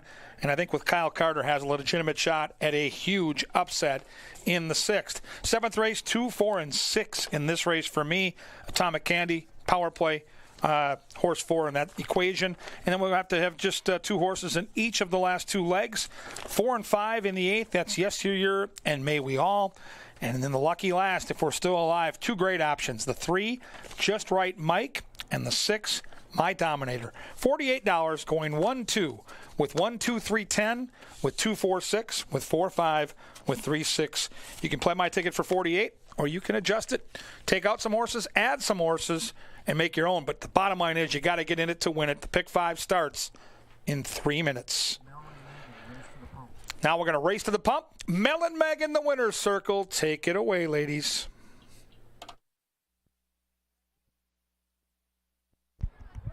Thank you. We're down here right on the track with Maddie and Lizzie, and they're going to be playing Race to the Pump, sponsored by Quick Trip, so they both have a chance to win a Quick Trip gift card. They brought their fan club out here, who are going to be cheering very loudly. You guys ready over there? Can I get a hand sign? All right, get on your horses, and don't forget to touch the pump. You got to get on the horse. You got to get on the horse, Maddie. There we go. All right, ready, set, go. Kind of a false start, but you guys are not on the horse. That doesn't count. All right, you know what? We'll give them a prize anyway. Both of you guys are going home with a Quick Trip gift card. Let's give it up for them. Back to you in the press box.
Into the starting gate, and it is now post time for the 5th.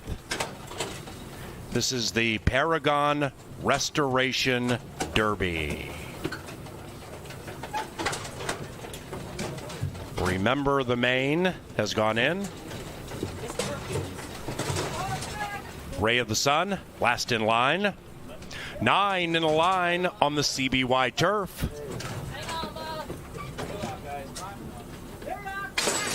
En las Carreras. From the inside, Master Guns comes out firing. Also from that 4 spot, Giant Gamble. The 10-year-old's feeling good tonight. And Giant Gamble puts the head in front, pressured by fellow veteran Samurai Mike. Outside of that, Epic Drama. That 8-year-old is prominent. And then Tim's Buddy is 4 wide. And Said Quartet has gone 3 clear from Master Guns, who tracks nicely. Inside of that, Sierra Hotel beginning to advance. Then it's Remember the Main and the Hot Jock on the turf, about 9 out of it. 2.5 clear from Ray of the Sun. The 9-year-old has been overtaken by Bourbon Tan, who's running on fast. And up top, they are now chasing Epic Drama. And Epic Drama has put away Giant Gamble. On the outside, Tim's Buddy. On the inside, Bourbon Tan looking for a place to run. Here's Master Guns flying late with Samurai Mike. And inside, Sierra Hotel comes sneaking through and gets all the money at 6-5.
The numbers 2851.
And race 5 is official.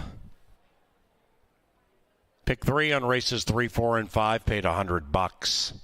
That exacta 2-8, $11. 50-cent trifecta, $46.40. It was chalk all odds. Superfecta 33 and change, double, paid nearly 20. Race number 6 takes us back to the fast main track, and it begins the 50-cent pick 4 on the final 4 live races tonight. Into the winner's circle, Sierra Hotel and Rye Eccleberry. The winning owners, End Zone Athletics, and the winning trainer, Carl Broberg. A week from Saturday is closing day for the 2022 live racing season.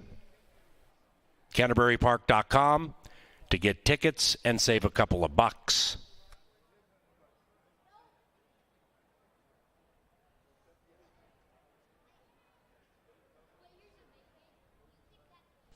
Race 6 provided by the Minnesota Lottery.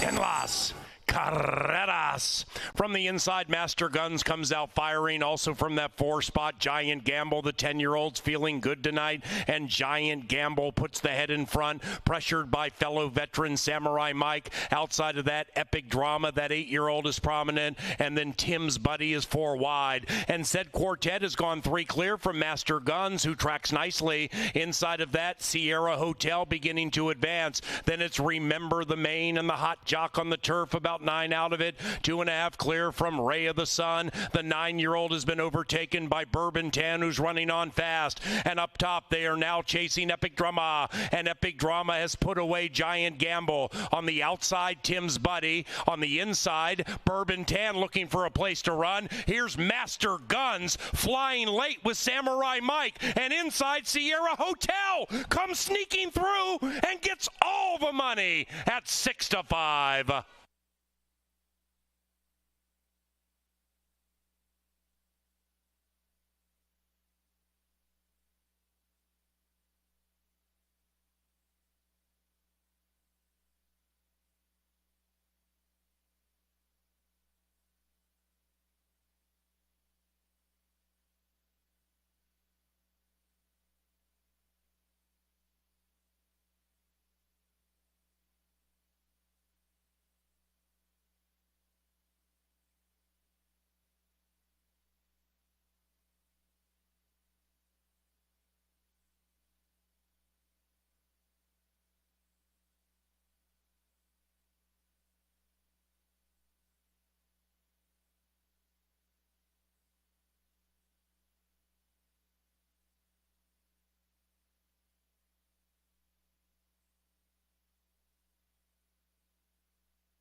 All right, we're sailing along on this beautiful summer night. Boy, it's crazy how the sun goes down early here, but still some great racing to go. We've got 4 more good ones for you tonight. The Pick 5 starts out with a very formful start, 4-5 on that big closer. Rye Eckleberry splits the horses nicely in mid-stretch and gets all the money as the favorite to start that Pick 5, but still plenty of options for prices, including, I think, a very difficult race number 6 here. 6.5 furlongs. Minnesota-bred girls here. These are non-winners of 2 lifetime. And here they are. Number 1 is She's on Easy Street. Carlo Lopez gets the call for Francisco Bravo. Couple things to like. The connections are good, but the class drop is significant. When you get to September at Canterbury and you've got Minnesota breds, you've got to put your horses where they belong. Francisco Bravo's been there. He's done that. He knows what to do. This looks like a major player, and boy, does she look awesome here in the paddock. She's got good energy. She's bouncing around. It is a warm night. Even though she's got energy, she's not overly sweaty. And I think she's showing us that she wants to run a little bit on the class drop. 12-1, fair price on the inside marker. I'm going to try the 2 here. I'm going to try Boozin' at Bozos for my good friend Brucey Rican. Alonzo Quinones rides. She's got 12 starts on the Canterbury main track. She's hit the board in 5 of them. She'll need her very best, and she'll need the pace to back up. She's a horse that likes to charge from off the pace, so she is dependent on somebody going out there and setting fast fractions and hopefully not doing it all by themselves. I think she's sitting on a good race. She's faced some tough competition. In fact, the last 3 times she's run, she's faced open competition. Back in with her friends, as they say in the business, and nearly 5-1. I'll try Boozin' at Bozos. Number 3 is the horse to catch, and in my opinion, the horse to beat. And the red-hot Angela Herman has this horse on top. So do note that. Speed of the speed. Fuentes in the saddle for Larry Donlin. I think she's going to be tough if they let her loose. And if she gets clear on the front end, I think that spells doom for the rest. We'll see if anybody dares to pressure her. 2-1. Catch and catch. Celtics Wildcat, the horse to beat, up on the board. Number 4, I Came to Shame. Kelsey Harford, Georgie Smith. At this level last time, charged up for 4th. Will need slight improvement to contend here, but does look good down here in the paddock as you can see Kelsey getting a leg up. 5 is Give 'em Shade. 20-1 morning line. Chad Lindsay gets the call. A touch of speed going longer. I think the horse will appreciate the cutback in distance here. 6 is Surely a Legend. Sophia Barandella gets the call for Larry Donlin. At this level last time, going longer in the mud. Showed speed before fading, I think might be one of the keys to the pace up front. 7 is That Would Be Nice. Tony Rengsdorf, Rye Eckleberry, horse in good form. Horse should be rolling late, but I think another horse that's dependent on the pace will need fast fractions to have a chance. 8, Voodoo Fire. Nevada Litvin, Harry Hernandez, Paul Allen's tout. The top jockey, let's see what kind of price we get here on the top jock. 7-1. Holy cow. Harry Hernandez is a price again. Buyer beware, because that is dangerous indeed. Number 9 is All Sing Baby. You want a price? How about a couple starts ago? This horse won at 46-1. Miguel Arroyo was aboard that day for Troy Bethke. He's back in the saddle here, and we'll try to make some late noise in this race. Number 10 is the long shot that I used on the Pick 5 ticket. This horse had a 20-1 morning line, cut in half right now. There isn't a ton of speed, and I think Ort's Dream has enough speed to sit the trip. Maybe with Kyle Carter, a good quarter horse jockey who can bounce out of that gate, maybe this horse gets into position and can outrun the odds. Minnesota-bred girls looking for their 2nd career victory. It's race number 6. It's coming up. It's coming at you next.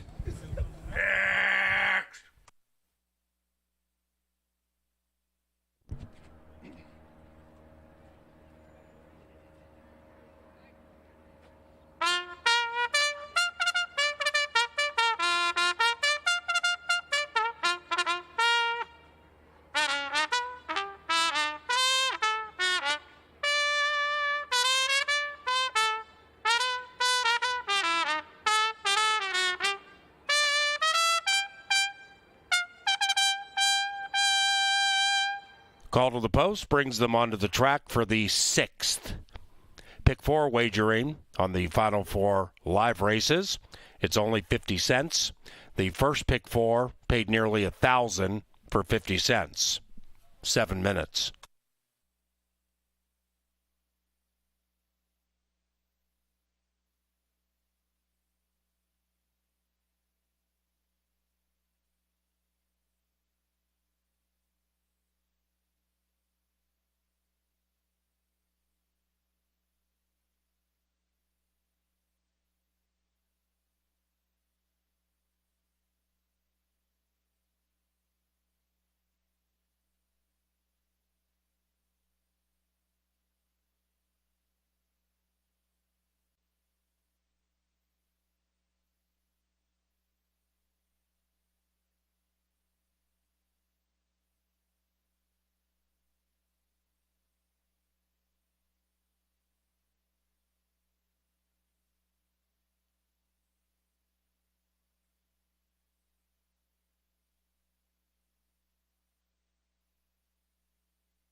The late pick 4 is coming up, and I have a horse that I very much like in race number 8 tonight. We're going to take a quick look at him as there's a lot to get through as far as May We All.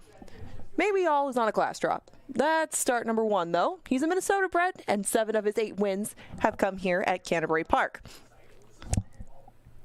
Now, you can see that he's been facing off against Kierkegaard, who we saw earlier tonight run a very game second. But like I mentioned earlier, May We All is on a big class drop. You can look up and down the line with optional claimers, with a little bit more expensive sort of horses. May We All has been running well, but he's just been managing to crack the trifecta. He hasn't come up with a win quite yet this year. But if you look at Cody Rosine's numbers with this kind of drop, it's very specific, but it's very effective for the Cody Rosine barn.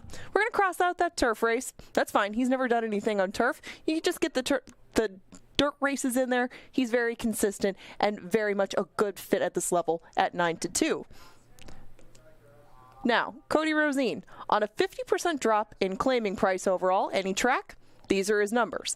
He's dropped 11 horses, 50% or more. He's won with 5 of them, and all 5 of those horses that finished in the money, again, won. They don't run second or third. They win.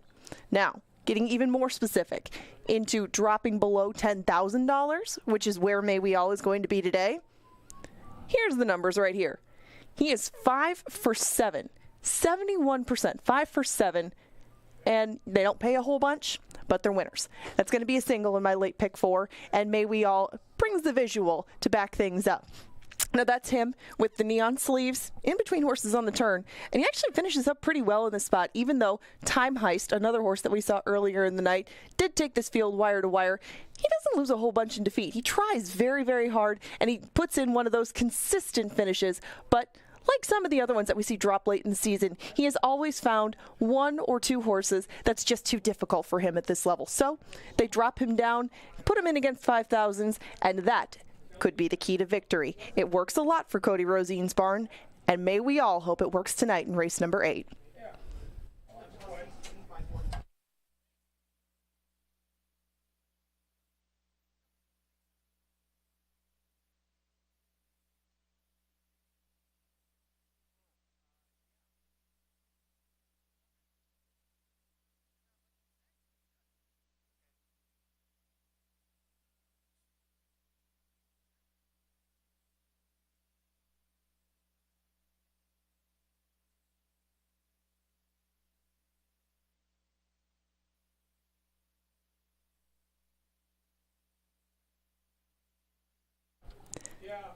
There on screen, if you have $4, burning a hole in your pocket is a way to spend it.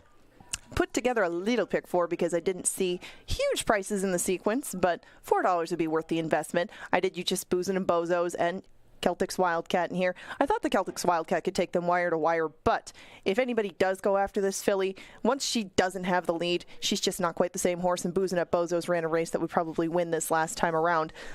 I just didn't see anybody else being in the right position, I guess, to push either one of these two along, either at the beginning or the end. So just 2 and 3 for me. I went 1-2 in race number 7. I know that Colonel Klink has not won since 2020, but it certainly looks like his kind of race. He should be able to stay close to the pace. He is going to make his second start since June. They've got him going now, and they drop him way, way down from optional claimers. I used Bold Minister. That's my top pick in there as well, because I thought that Bold Minister, in a field full of stalkers and closers, or pace pressers as it was, should be able to shake loose from the inside. Harry Hernandez likes to go, go, go. So maybe Bold Minister can pull a mild upset for us in race number 7. I just talked about all the reasons I like May We All in race number 8, and I did single him on the pick 4. I don't expect to get 9-2, but anything above 5-2, 3-1 would be acceptable for a horse with that kind of resume. Now, race number 9 is at 5.5 furlongs. My top pick in there is Just Right Mike. A lot of us like him up here, and I don't think that he's going to be a real big price as a result. He's going to have to fight for it on the front end with Dare Big Dream, Talk to Each Other, and Som Tequila, but he could be the speed of the speed, and I used him with no other speed horse. I only used New Dice, the closer on the inside, to pick up the pieces if things fall apart, and that's how you get that $4 ticket. If you want to make your own pick 4s, they're heading to the gate shortly. You got 1 minute.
And they've reached the gate. It's post time. Post time for race 6.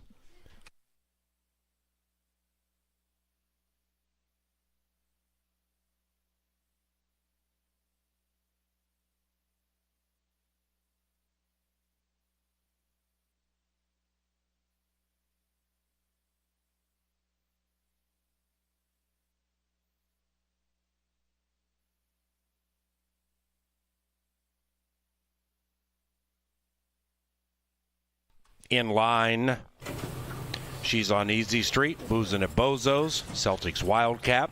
They've gone in with Surely a Legend. That would be nice. And Voodoo Fire.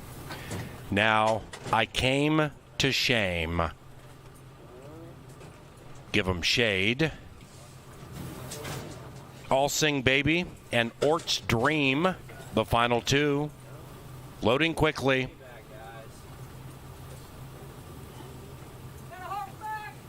Ort's Dream. 6 and a hook, and here they are. And they're racing. Shortly after the start, I Came to Shame, went right back to last. The others kick on. Celtics Wildcat with excellent speed to the inside. Likewise for Ort's Dream at 21-1. Then on the inside, she's on Easy Street, blowing by All Sing Baby. About 2.5, 3 lengths from the lead, midway through the backstretch. Then we come to Boozin' at Bozo, 7 out of it, but advancing to the inside of Surely a Legend, and outside of that, That Would Be Nice.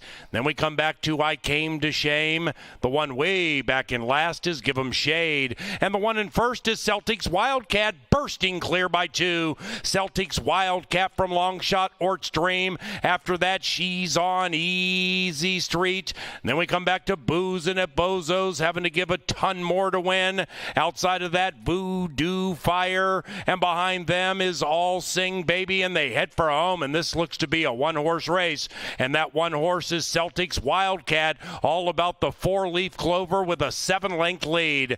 She's on Easy Street second. Inside of that, Give 'em Shade closing fast, but nobody's closing quickly enough to beat Celtics Wildcat, who is gone. Style points at the wire. 3-1-8 in race 6.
Celtics Wildcat lived up to the hype first.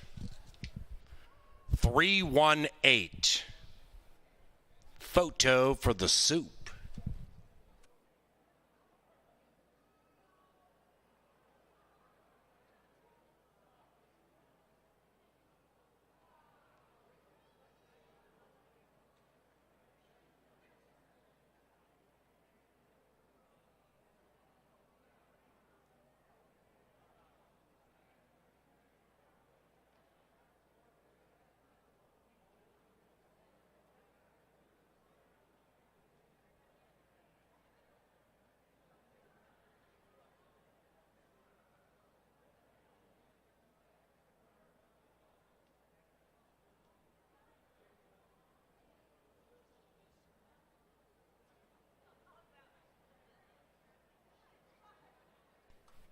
Surely a Legend fourth.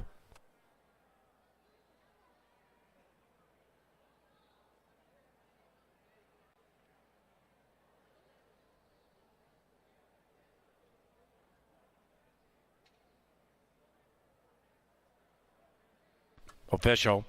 Exacta 16 and change. Trifecta $90.60. Superfecta paid $2.49 with a heavy favorite winning for just a dime. 2-3 double, $5 and change, and the pick 3 paid $18.70.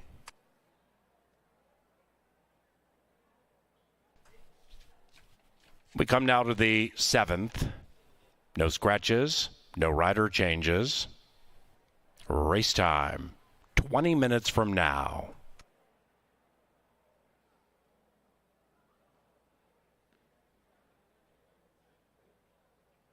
The victorious mare, Celtic's Wildcat, receiving a well-deserved bath for her toil.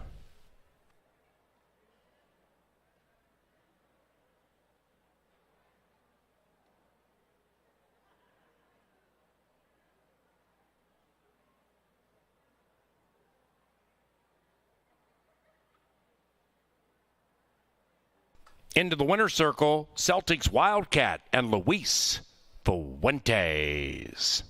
Celtics Wildcat is owned by Pete Glidden. The winning trainer, Larry Donlin. Celtics Wildcat is a 5-year-old chestnut mare by Westover Wildcat out of Celtics Finale. She was bred in Minnesota by the winning owner, Mr. Pete Glidden.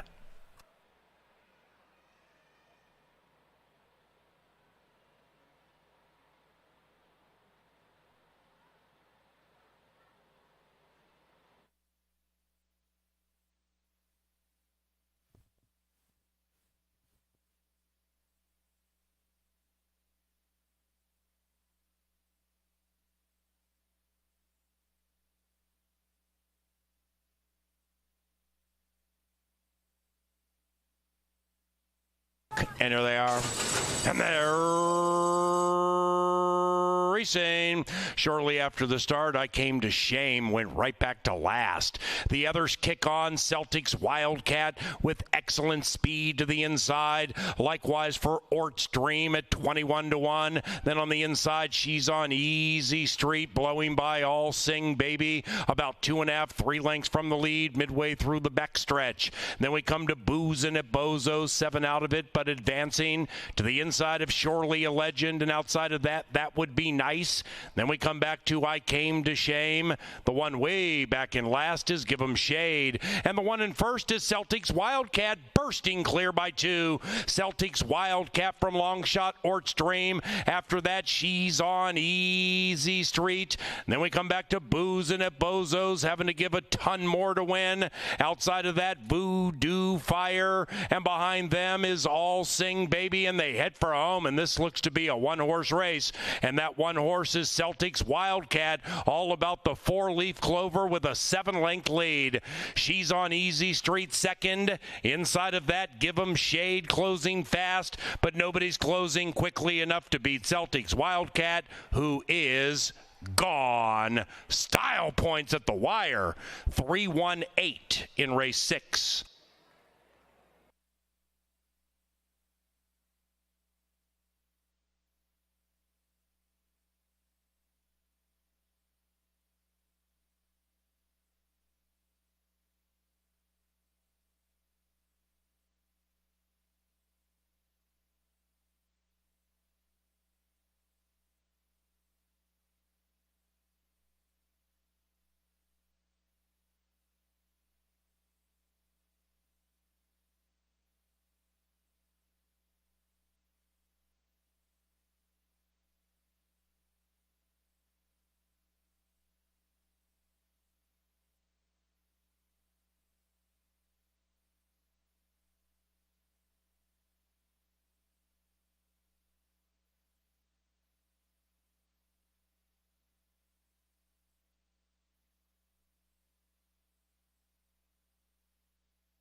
All right, the pick 5 starts out with back-to-back favorites, so we're going to have to dig for some long shots to get that value up. As we mentioned, racing tomorrow again at 5 o'clock, and then the big day Saturday. Festival of Champions, 4 o'clock, the first post. 12 races, a bunch of amazing stakes races. All of your favorite horses on display. For me, the highlight's going to be the Sprint. Dr. Oscar, Love the Nest, and, of course, the big guy, the Alligator Hunter. It is going to be such a wonderful day of racing. Make plans to be here Saturday. Festival of Champions at 4 o'clock. Right now, we sail on to another interesting handicapping puzzle. Look at that tote board right now. Here we are, about 10 minutes to post. Nobody on the board lower than 3-1. Another terrific opportunity to try to get some value into that pick 5. Number 1 is Bold Minister. Angela Herman's so hot you could cook your steak tomorrow night on her forehead. It'd sizzle right up. She sees the angle here, and I get it. When this horse was trained by Chris Richard, this horse was sharp. He just claimed the horse back, and he entices our top jockey, Harry Hernandez, into the saddle. Very interesting long shot here with the hot handicapper astride at 6-1. Colonel Klink has Zeke Laura and is on a class drop. Colonel Klink is, I think, a horse that's maybe going to be overlooked. Right now, though, 3-1. I'm surprised by the betting early on. Hidden good form. Zeke Laura so aggressive out of the gate. In a race where there's not a ton of speed, maybe this horse will wake up and show a little more lick early. 3 horses, Jilotepik. Jilotepik comes off a pretty good race. When you look at the fractions last time out against similar competition, this horse was in a pretty wicked pace battle that was won out by Time Heist. Time Heist would be favored here, flat out, no question. So the fact that this horse was dueling with Time Heist and still hung on to get a slice tells me 12-1 is good enough to maybe get a piece in the superfecta. I'm on Atomic Candy, the 4. It's my power play of the night. I thought it'd be a value play. Right now, absolutely love the price at 5-1. Now, the dirt is the question mark. This horse has been on the turf primarily, but if you go back in daily racing form and look at some of those races last year, his dirt races are good enough. And as I mentioned, there's not a ton of speed. He likes a race where the front end is comfortable. If he could show some speed coming out of those turf races, I think he's dangerous at 5-1. 5 is Release the Beast. Kelsey Haar for Vic Hansen. And this horse likes to charge in from off the pace. 9-2. I think the horse will appreciate the quirky 6.5 furlong distance. Number 6 is Cumberland Avenue. This is your morning line favorite, drifting upwards at 7-2 for Carlo Lopez. It's Robertino Diodoro. This guy, like Carl Broberg, knows how to play the claiming game and knows how to spot his horses for victory. When I see a Diodoro horse in a race like this, I pay attention. So should you. 7-2. Number 7 is You Split Tens. Constantino Roman for Mac Robertson. Another horse that likes to charge from off the pace. Mac Robertson is 11-1. I don't think I need to say much more than that. I think the horse, if you're going to build a superfecta, can get a slice. I don't see a ton of speed in the race, and he's a closer that's probably going to be a little pace dependent, but it's Mac Robertson, and it's 11-1, so I'm a little torn on the 7. 8 is Conquest Cobra. Lindy Wade gets the call here. The outside attack post, yet another horse that likes to charge from well out of it. I just don't see a ton of speed in this race. If somebody falls into the lead early, they could be in a good spot, and it looks like a race, as you can see at the betting board, where the trip's going to matter, because if you look on paper, these horses are very evenly matched. It's race 7. It's 6.5 furlongs, and you can see from the grid of our handicappers, it's wide open. Who do you like? Get your bets in now. Good luck here in the 7th.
Hey, Sir Leonard Dykert, channeling his inner Louis Armstrong to bring them onto the track for the 7th.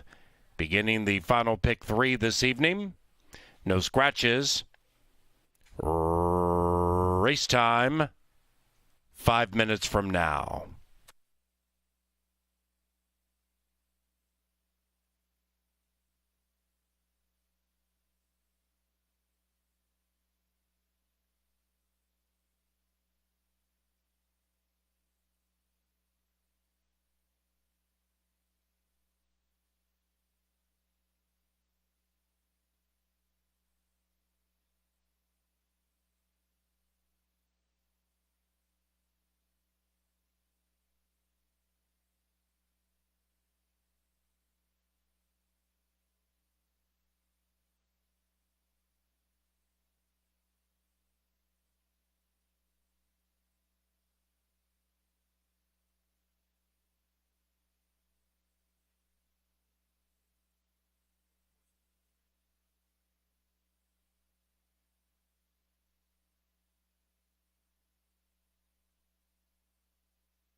Hello again from the Mystic Lake Winner's Circle. We're down here for a weekly tradition brought to you by K-Fan. This is K-Fan Categories. Now we're going to match one of our customers here to one of our press box extraordinaires. And I have to warn you, he is a movie buff. Now, who am I playing with today? My name is Brady. Where are you from, Brady? Blaine, Minnesota. Okay, do you see a lot of movies? Because you're going to be going up against Kevin Gorg, who is a major moviegoer, just 2 or 3 times a week. Not that many times a week, but yeah, I'd like to say I'm a movie buff. Okay. Well, your category today, and you're going to have 15 seconds to name as many as you can, is horse movies. So I'll give you 1 second to let that sink in. Megan, are you ready with the time? Are you ready with the tally? Okay. Hey, if you know any horse movies out in the crowd, feel free to shout them out. We take audience assistance, and I know you guys have seen some horse movies. So are you ready? Yes. All right. 15 seconds on the clock. Go. Seabiscuit, what is it, Presbyterian, Black Beauty, Blazing Saddles. I suppose we can call that a horse movie. Let It Ride. The Black Horse. Soda here. National Velvet. That's pretty good. Okay, that's time. How many did we get? All right, you have 6. That's a pretty good tab. There's not that many horse movies out there. Let's turn around and see how many Kevin got.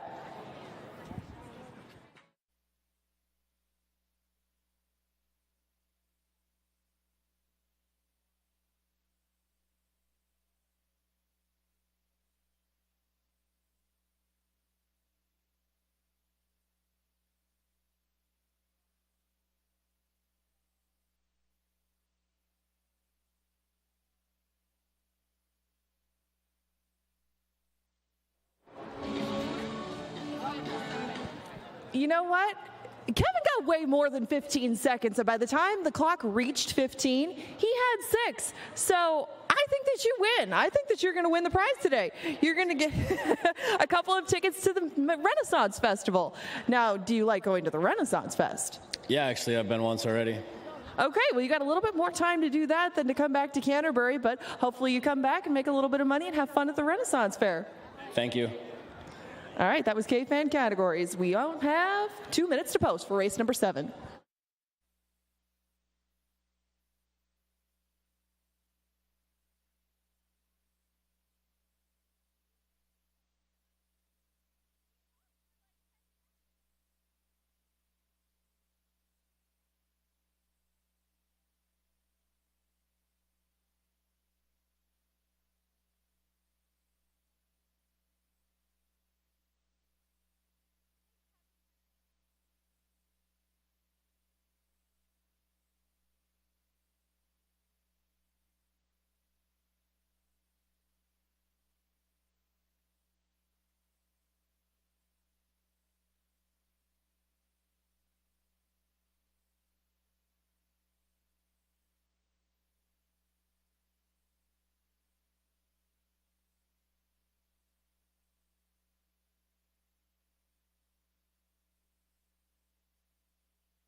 They've reached the starting gate, and it's post time. Post time for race number 7. Cumberland Avenue getting a majority of the late win wagering. Smashed down to 6-5. Colonel Klink, 3-1.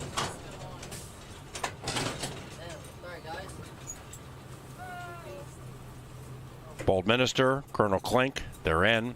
Release the Beast, Cumberland Avenue, they're in. Joined by U-Split 10s.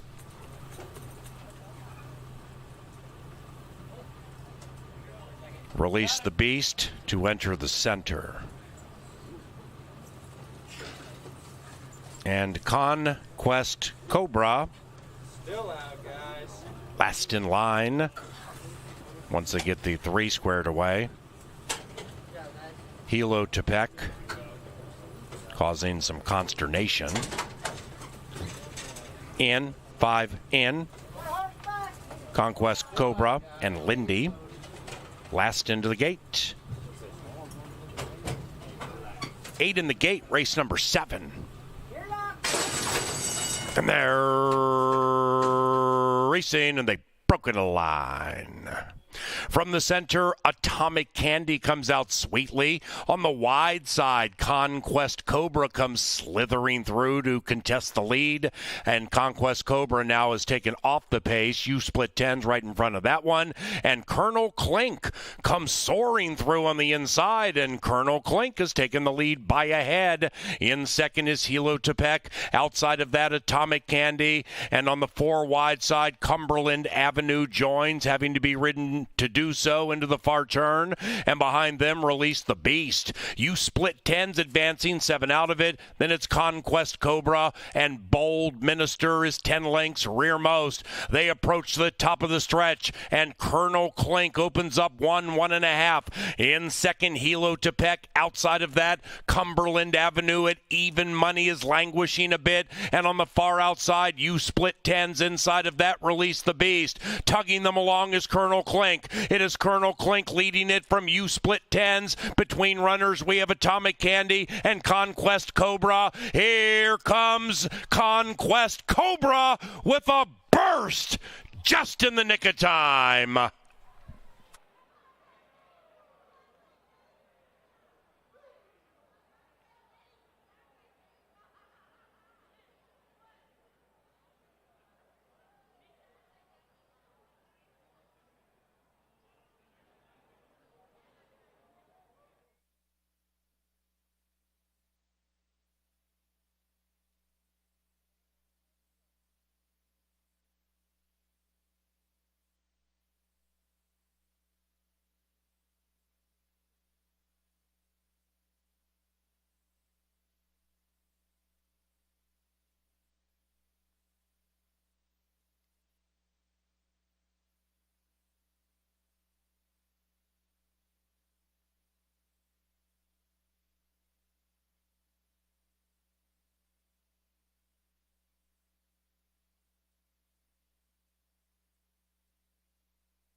Number 8, Conquest Cobra, first. 8.276 in 117.55. Results are unofficial.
The seventh official. Trifecta paid $325. 10-cent superfecta, fat, $2.64. Double 3-8, $16.90. Pick 3 on races 5, 6, and 7. 3 of 3 paid $18. And that exacta 8-2, $49.40.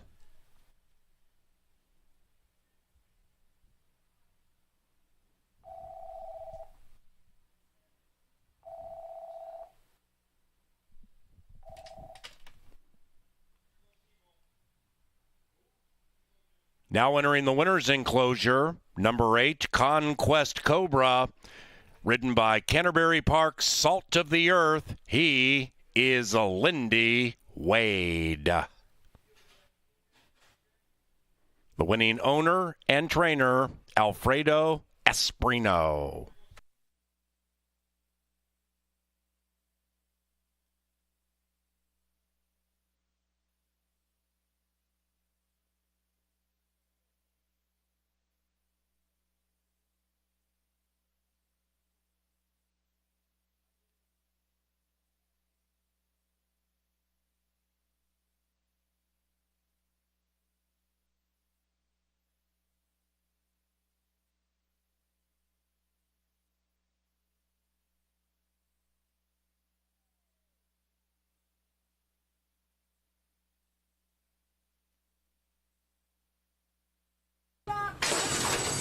And they're racing, and they broke into line. From the center, Atomic Candy comes out sweetly. On the wide side, Conquest Cobra comes slithering through to contest the lead.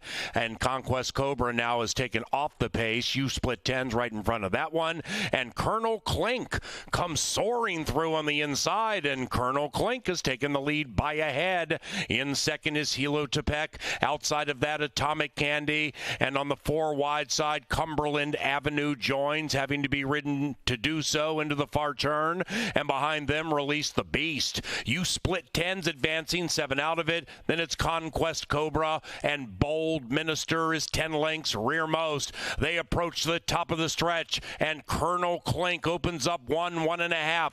In second, Hilo Tepec. Outside of that, Cumberland Avenue at even money is languishing a bit, and on the far outside, You split 10s. Inside of that, Release the Beast. Tugging them along is Colonel Clink. It is Colonel Clink leading it from You Split 10s. Between runners, we have Atomic Candy and Conquest Cobra. Here comes Conquest Cobra with a burst just in the nick of time. We had 3 claims in race number 7. There were 3 claims for $7,500 each. Number 2, Colonel Clink, was claimed by trainer Chris Richard for owner Jason Totarum. That was a 2-way shake. Number 6, Cumberland Avenue, claimed by Valerie Lund, who is the owner trainer, and that also was a 2-way shake. And number 7, You Split 10s, claimed by Jose Silva Jr., who is the owner trainer. 3 claims from race 7, Colonel Clink, Richard Totarum. Cumberland Avenue, Lund. You Split 10s, Silva Jr.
Okay, Kevin Gorg, Angela Herman with you here in the press box. We'll take you through the late daily double.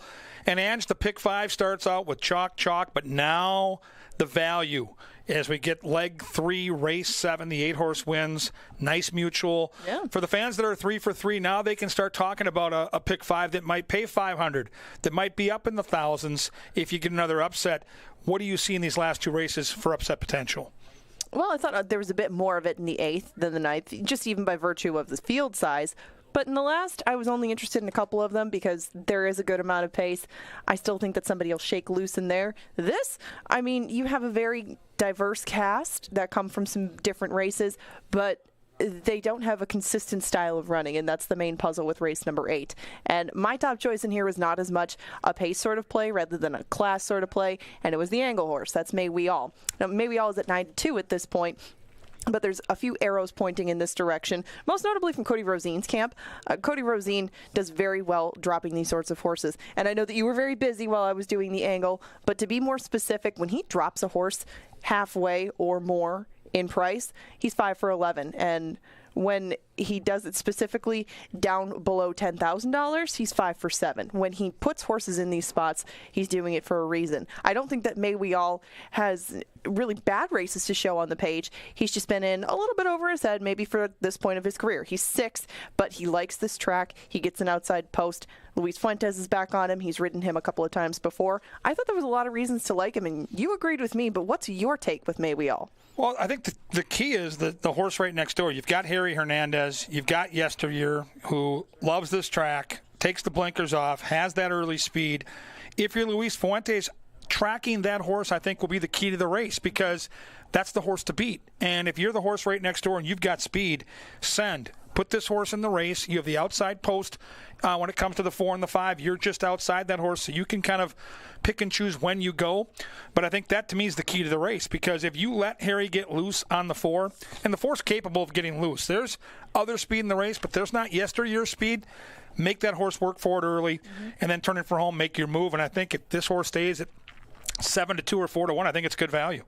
No, I agree with that. And I was a little surprised that he was sitting at 9-2, but now he's just one click down to 7-2. I think that Outrun the Posse, the horse on the screen right now, will hold the keys to Yesteryear and how he runs. Yesteryear likes to be on the front end. They'll take the blinkers off him today, but I don't think that that'll really dull his speed whatsoever. But he likes to be clear. I mean, you look at the end of his 6 furlong and 6.5 furlong races, he is losing a touch of ground in the stretch, but he's gone so fast early on. Outrun the Posse might be one of the only ones in here that has that brand of pace. Now, he's been running on the turf for the most part, but if you go back to the fauna races, even if you can dig back into the past, because this horse has ran here for a long time, Outrun the Posse, when he feels like going, can really rattle along on the front end. He's 16-1. Yesteryear is 4-5. If you think one can clear the other, obviously you bet the 3. Both Kevin and I use the 1 Sway Road underneath. He's run pretty identical races in his last 2 up here. Maybe he just didn't care for the wet track the first time that he sampled Canterbury soil. But last time, he stayed and kind of ran at one pace. Prior to that in July, same thing. Stayed in 3rd the entire way. He was behind a couple of specialists in his stablemate Yesteryear and Fender Bender when it comes to the local track. They both really like it here. But Sway Road wasn't embarrassed by any means in those races. He gets towards the inside again, and if you really think that the conditions are all the same, you probably think the result is the same, and I think that's why we both took him in 3rd. Now, when looking at the board, if anything really catches me off guard as far as odds go, I think the money is shaking out pretty much the way that I thought it might. Hatchet Creek is taking quite a bit of money for Joel Campbell.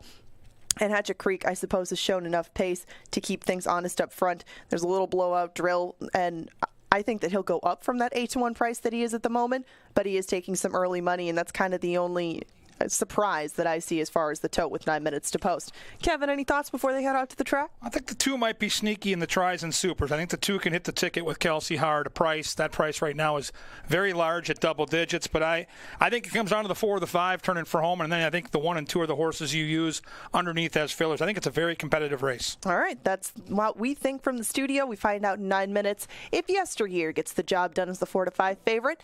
They head out for the late double to the track right now. Other wagering options, the verticals, exactas tries, and 10-cent supers. The penultimate, as Mr. Allen would say, is on deck, and they're on track shortly for it with a bugle call from Mr. Lynn Dykert.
The call to the post brings them onto the racetrack for the 8th. This is the Wednesday penultimate. No scratches, no rider changes. And post time, 6 minutes from now. Race number 8 is courtesy of Think Minnesota Realty and thinkminnesota.com.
Into the gate they go, and it is post time. Post time for the 8th. Yesteryear. Heavily favored. Moves in with Harry.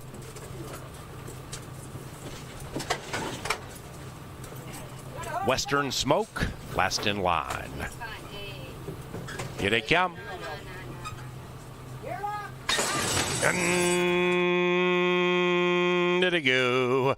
Yesteryear off speedily, likewise for Minnesotan May We All. Inside of that, Outrun the Posse, the 8-year-old, good to go to the inside. Then we come back to Sway Road. That's the one pin to the inside. And now Cannonball Cummins splits runners and takes off to take the lead by 1. And Coyley gets down to the inside. After that, Hatchet Creek and Western Smoke, they're both wide. And May We All of a sudden shuffled back to last with Sway Road. Cannonball Cummins at 7-1, leads it by 2. In second, May We All, actually in second. Hatchet Creek, the one that got shuffled back. And then we come back to Outrun the Posse, 4 lengths from the lead. After that, Yesteryear, the heavy favorite Yesteryear, 5 lengths out of it, still trying hard. Cannonball Cummins still running. Outside of that, May We All to the inside, Outrun the Posse. Cannonball Cummins, May We All, 3.5 to 1. Tight photo. 6 might have come back and tipped out May We All.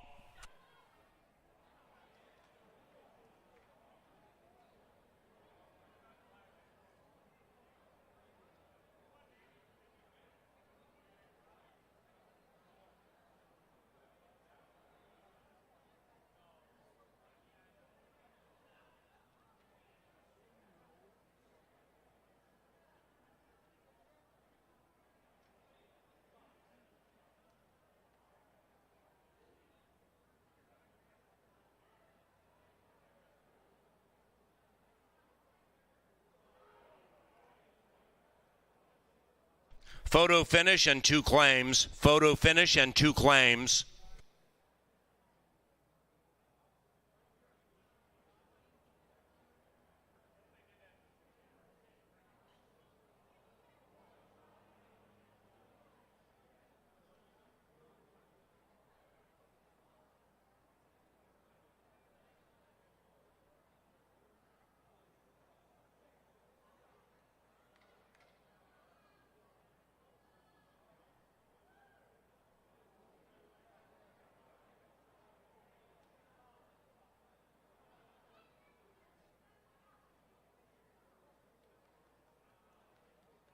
We have an answer.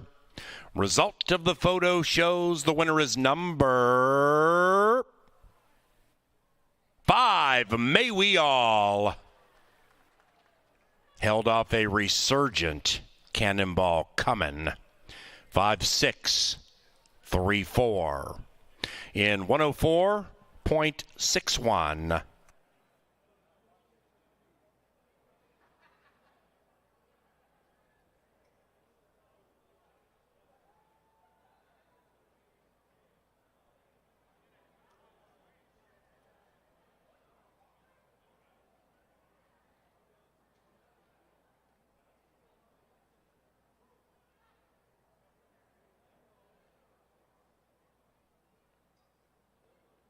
Two claims in race number 8. The winner, May We All, was claimed by Valerie Lund, the owner-trainer. And 7, Hatchet Creek, claimed for $4,000 by trainer Hugo Rodriguez for Victory Stables. Two claims from race number 8, both for $4,000. Winner, Lund, Hatchet Creek, Rodriguez Victory. Official. Trifecta paid $633. 10-cent Superfecta paid $501. 8-5 double, $39. The pick 3, $44.25. In the winner's circle, May We All and Luis Fuentes. The winning owners, Mark Kane and Mark Wallace, and the winning trainer, Cody Rosine.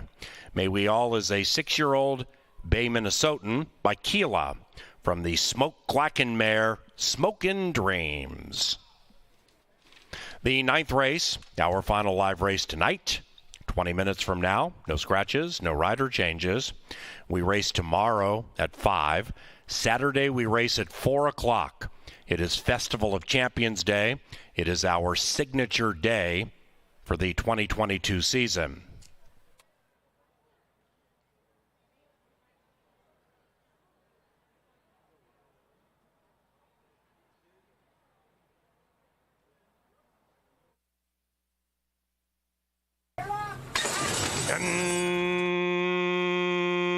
Go. Yesteryear off speedily, likewise for Minnesotan May We All. Inside of that, Outrun the Posse, the 8-year-old, good to go to the inside. Then we come back to Sway Road, that's the one pin to the inside. And now Cannonball Cummins splits runners and takes off to take the lead by 1, and Coyley gets down to the inside. After that, Hatchet Creek and Western Smoke, they're both wide, and May We All of a sudden shuffled back to last with Sway Road. Cannonball coming at 7-1, leads it by 2. In second, May We All actually in second. Hatchet Creek, the one that got shuffled back, and then we come back to Outrun the Posse, 4 lengths from the lead. After that, Yesteryear, the heavy favorite Yesteryear, 5 lengths out of it, still trying hard. Cannonball coming, still running. Outside of that, May We All to the inside, Outrun the Posse. Cannonball coming, May We All 3.5 to 1. Tight photo. 6 might have come back and tipped out May We All.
Kevin Gorg. Angela Herman, the young lady to my left, has 6 of the first 8 winners on top. We're going to let her take lead vocals. We are 13 minutes to the last. The pick 5 is up for grabs. Ange, what do you think here? I think it looks like we saw this race quite similarly. Just Right Mike is your current favorite, and Just Right Mike looked as though he might be able to take the lead away from some other speed horses that don't have quite his early lick. Now, he is coming off the turf course, coming back to the main track, and that could slow things down a tad in the early fractions for him.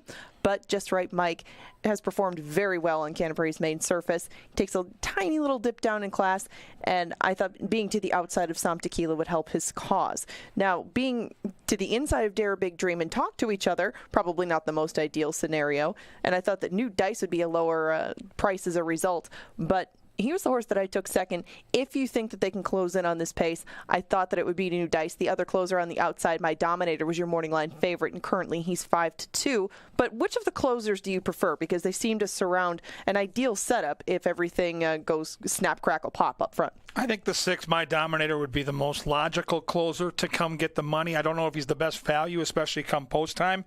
I thought the 1 and the 6 both had the closing kick to make a big move late. And I don't know if the pace is going to be crazy fast. I agree with you. I think the 3 is the speed of the speed. But I think both the 1 and the 6 are dangerous late. And whoever drifts up to be a better price might be the play. And I think right now the 1 at 7-1 is very enticing. Yeah, I thought so too. I don't think that he'll be 7-1, but I thought that New Dice of anybody who can pass was the most appealing, and certainly with the current form that he's in. He has faced he's run over muddy tracks in his last 3. That actually seems to be his preference for a surface. He's 0-for-9 on dry dirt. That's what he finds tonight, but perhaps that's a key in why you do get 7-1 on him instead of the much lower price than you got last time. Now, Just Right Mike is probably going to be your favorite, but what do you think is a fair price? If you want to go out with a win bet and you like Just Right Mike, you see that he's lower than his morning line, but you just have to assess fair value. What do you think that is? I think fair value on that horse would be 2-1 or higher. I would hope for 5-2, and I think you might get 5-2 come post time. Mm-hmm. And I think this is the kind of race, too, at 5.5 furlongs, where if you think this horse is going to be loose, 5.5 furlongs, you can play Fuentes here to steal this thing at 2-1, and I think it's fair market value. I agree. I thought that 2-1 or 5-2 would be the sweet spot with Just Right Mike, and I think that he can at least put away the other speed. Whether he can hold off the bookends is another story, but I thought maybe with how warm it was today, with just how well he's done on our main track, I just thought that he could pull it off. And again, 5-2, 2-1. That's fair. We find out in 10 minutes who will conclude this Wednesday card a winner. The 9th is headed out to the track with Win Play Show, Exacta Try, and 10-cent Superfecta wagering. 5.5 furlongs the distance. We thank everybody for joining us on this Wednesday. Good luck in the last, and on behalf of myself, Kevin Gorg, Jeff Madej, Paul Allen, and the entire Press Box crew, we wish you good luck and good night. We'll see you tomorrow at 5 o'clock.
It's post time for the 9th and final live race.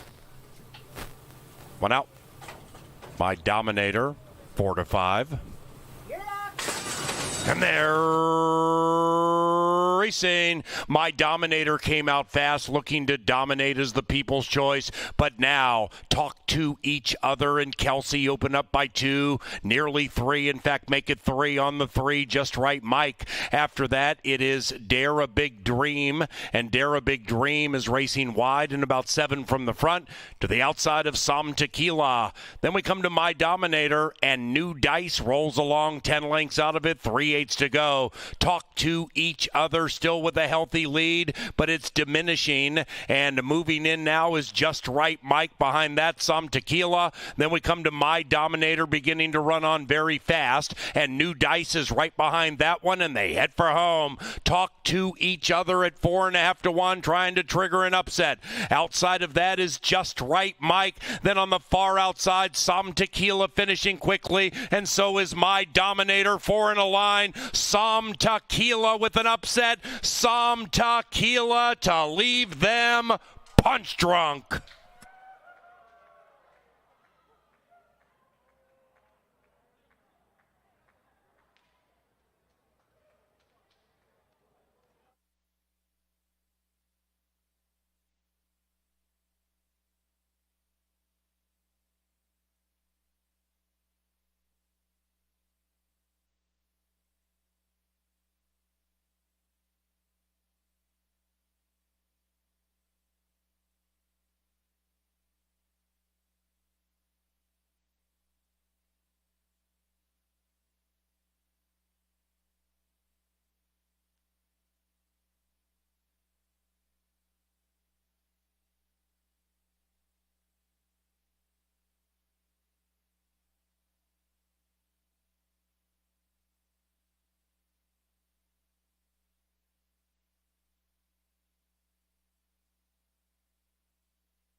Wednesday is official. Final double, 33.70.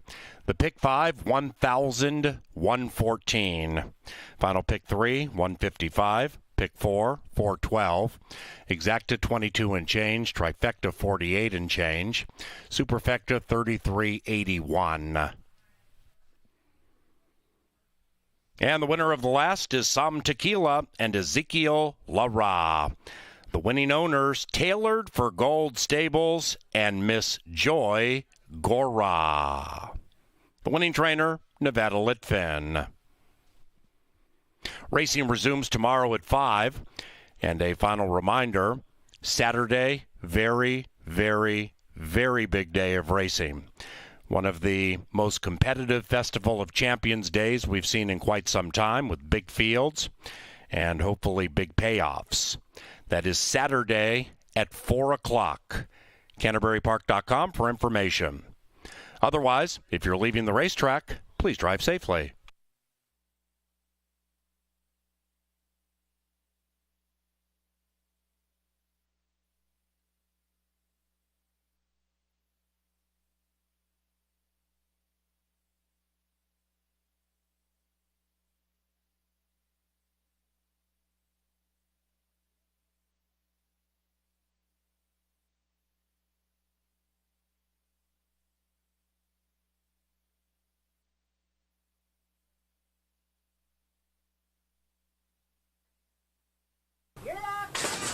And they're racing. My Dominator came out fast, looking to dominate as the people's choice. But now, talk to each other, and Kelsey open up by 2, nearly 3. In fact, make it 3 on the 3, just right, Mike. After that, it is Dare a Big Dream, and Dare a Big Dream is racing wide and about 7 from the front to the outside of Some Tequila. Then we come to My Dominator, and New Dice rolls along 10 lengths out of it, 3/8 to go. Talk to each other, still with a healthy lead, but it's diminishing, and moving in now is Just Right Mike. Behind that, Some Tequila. Then we come to My Dominator, beginning to run on very fast, and New Dice is right behind that one, and they head for home. Talk to each other at 4.5 to 1, trying to trigger an upset. Outside of that is Just Right Mike. Then on the far outside, Some Tequila finishing quickly, and so is My Dominator. 4 in a line. Some Tequila with an upset. Some Tequila to leave them punch drunk.